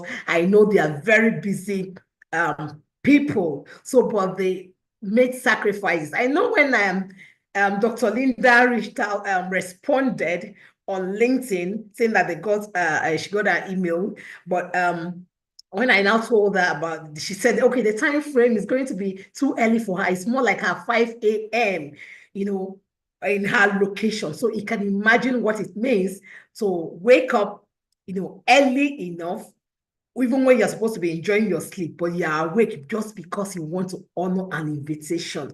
And I know also Mrs. Josephine Ehime is also out of Nigeria, and also her location also is quite early, but she also made the sacrifice to be here. Mrs. Folashade Ali had another engagement. Dr. Aisha had another engagement. Even Marilyn Oma and Ona Osobunandu also had other engagement, but everybody made it to this event. So thank you so very much. I'm very, very happy, you know, that you are all here. You came to honor the invitation. And for all our amazing women and men who joined the event, you agree with me that I personally learned a lot today. And I believe everyone else did. So let's go to action. It's not just about, you know, hearing this, but let's put it into action. And to tell you the truth, I did this afraid. So like when people, when the speakers were speaking, and you don't just wait to figure everything out, but I got this inspiration, this vision to do this for women. For people who know me knows, I know that I have an annual event that I convene, which is my signature event, the Legal Business Conference, which I organize for the legal industry and business leaders. And this year, we are already working on the 6th edition of the conference. So that was already on. And when this, you know, idea came, I said, God, are you really asking me to do this? In fact, I just cannot do this now, you know, because people are already saying, oh, you are doing too much. You are here, you are there, you are, you know, and sometimes it becomes even discouraging. Sometimes I become afraid, like, and can I really venture into this? I struggled with it.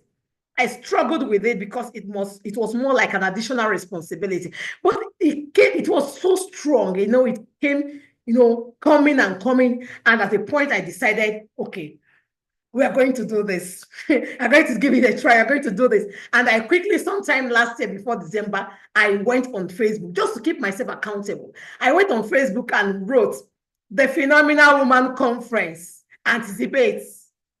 I have not done anything. I haven't invited anybody. I've not even figured out how it was going to be. But I wrote that point to say, okay, you have announced it. Then you have to go to work now and start doing it. So thank you so much that we have come to the end of this event. And I know that a lot of us learned a lot of things. Now, we are all charged to go and put this into action. Thank you. And thank you so much, all our amazing speakers, all our phenomenal speakers, and phenomenal attendees. Phenomenal women, let's go out there and do great things, make impacts, and ensure that we leave our names on the sands of history. We leave our foot on the sands of history. We go out there and make impact in the society, in our homes, in our professions, in our businesses. Thank you so much once again. And this is where we'll draw the curtain. Thank you, and Thank you so much, everyone. I believe this has been a restructuring and structuring event. So thank you all, and see you at the next event. And please remember to get your mentor and your responsibility partner who push you. In fact, your first responsibility partner to push yourself to achieve everything you've heard today. Thank you so much, and thank you, Ifeoma, for the privilege of comparing this. Thank you so much. You're an amazing You're welcome. Thank you. And let's go share our lessons for those who missed it. We can share our lessons for the benefit of those who missed. We share this, we stream this on YouTube, so we're also going to circulate the YouTube link for people to also listen to the recording. And please talk about the Phenomenal Woman Conference on your social media handle. Let's encourage and inspire other people. Share the lessons you have learned, and let's make history once again. Thank you so much. Bye. Thank you, everyone. Bye. Goodbye.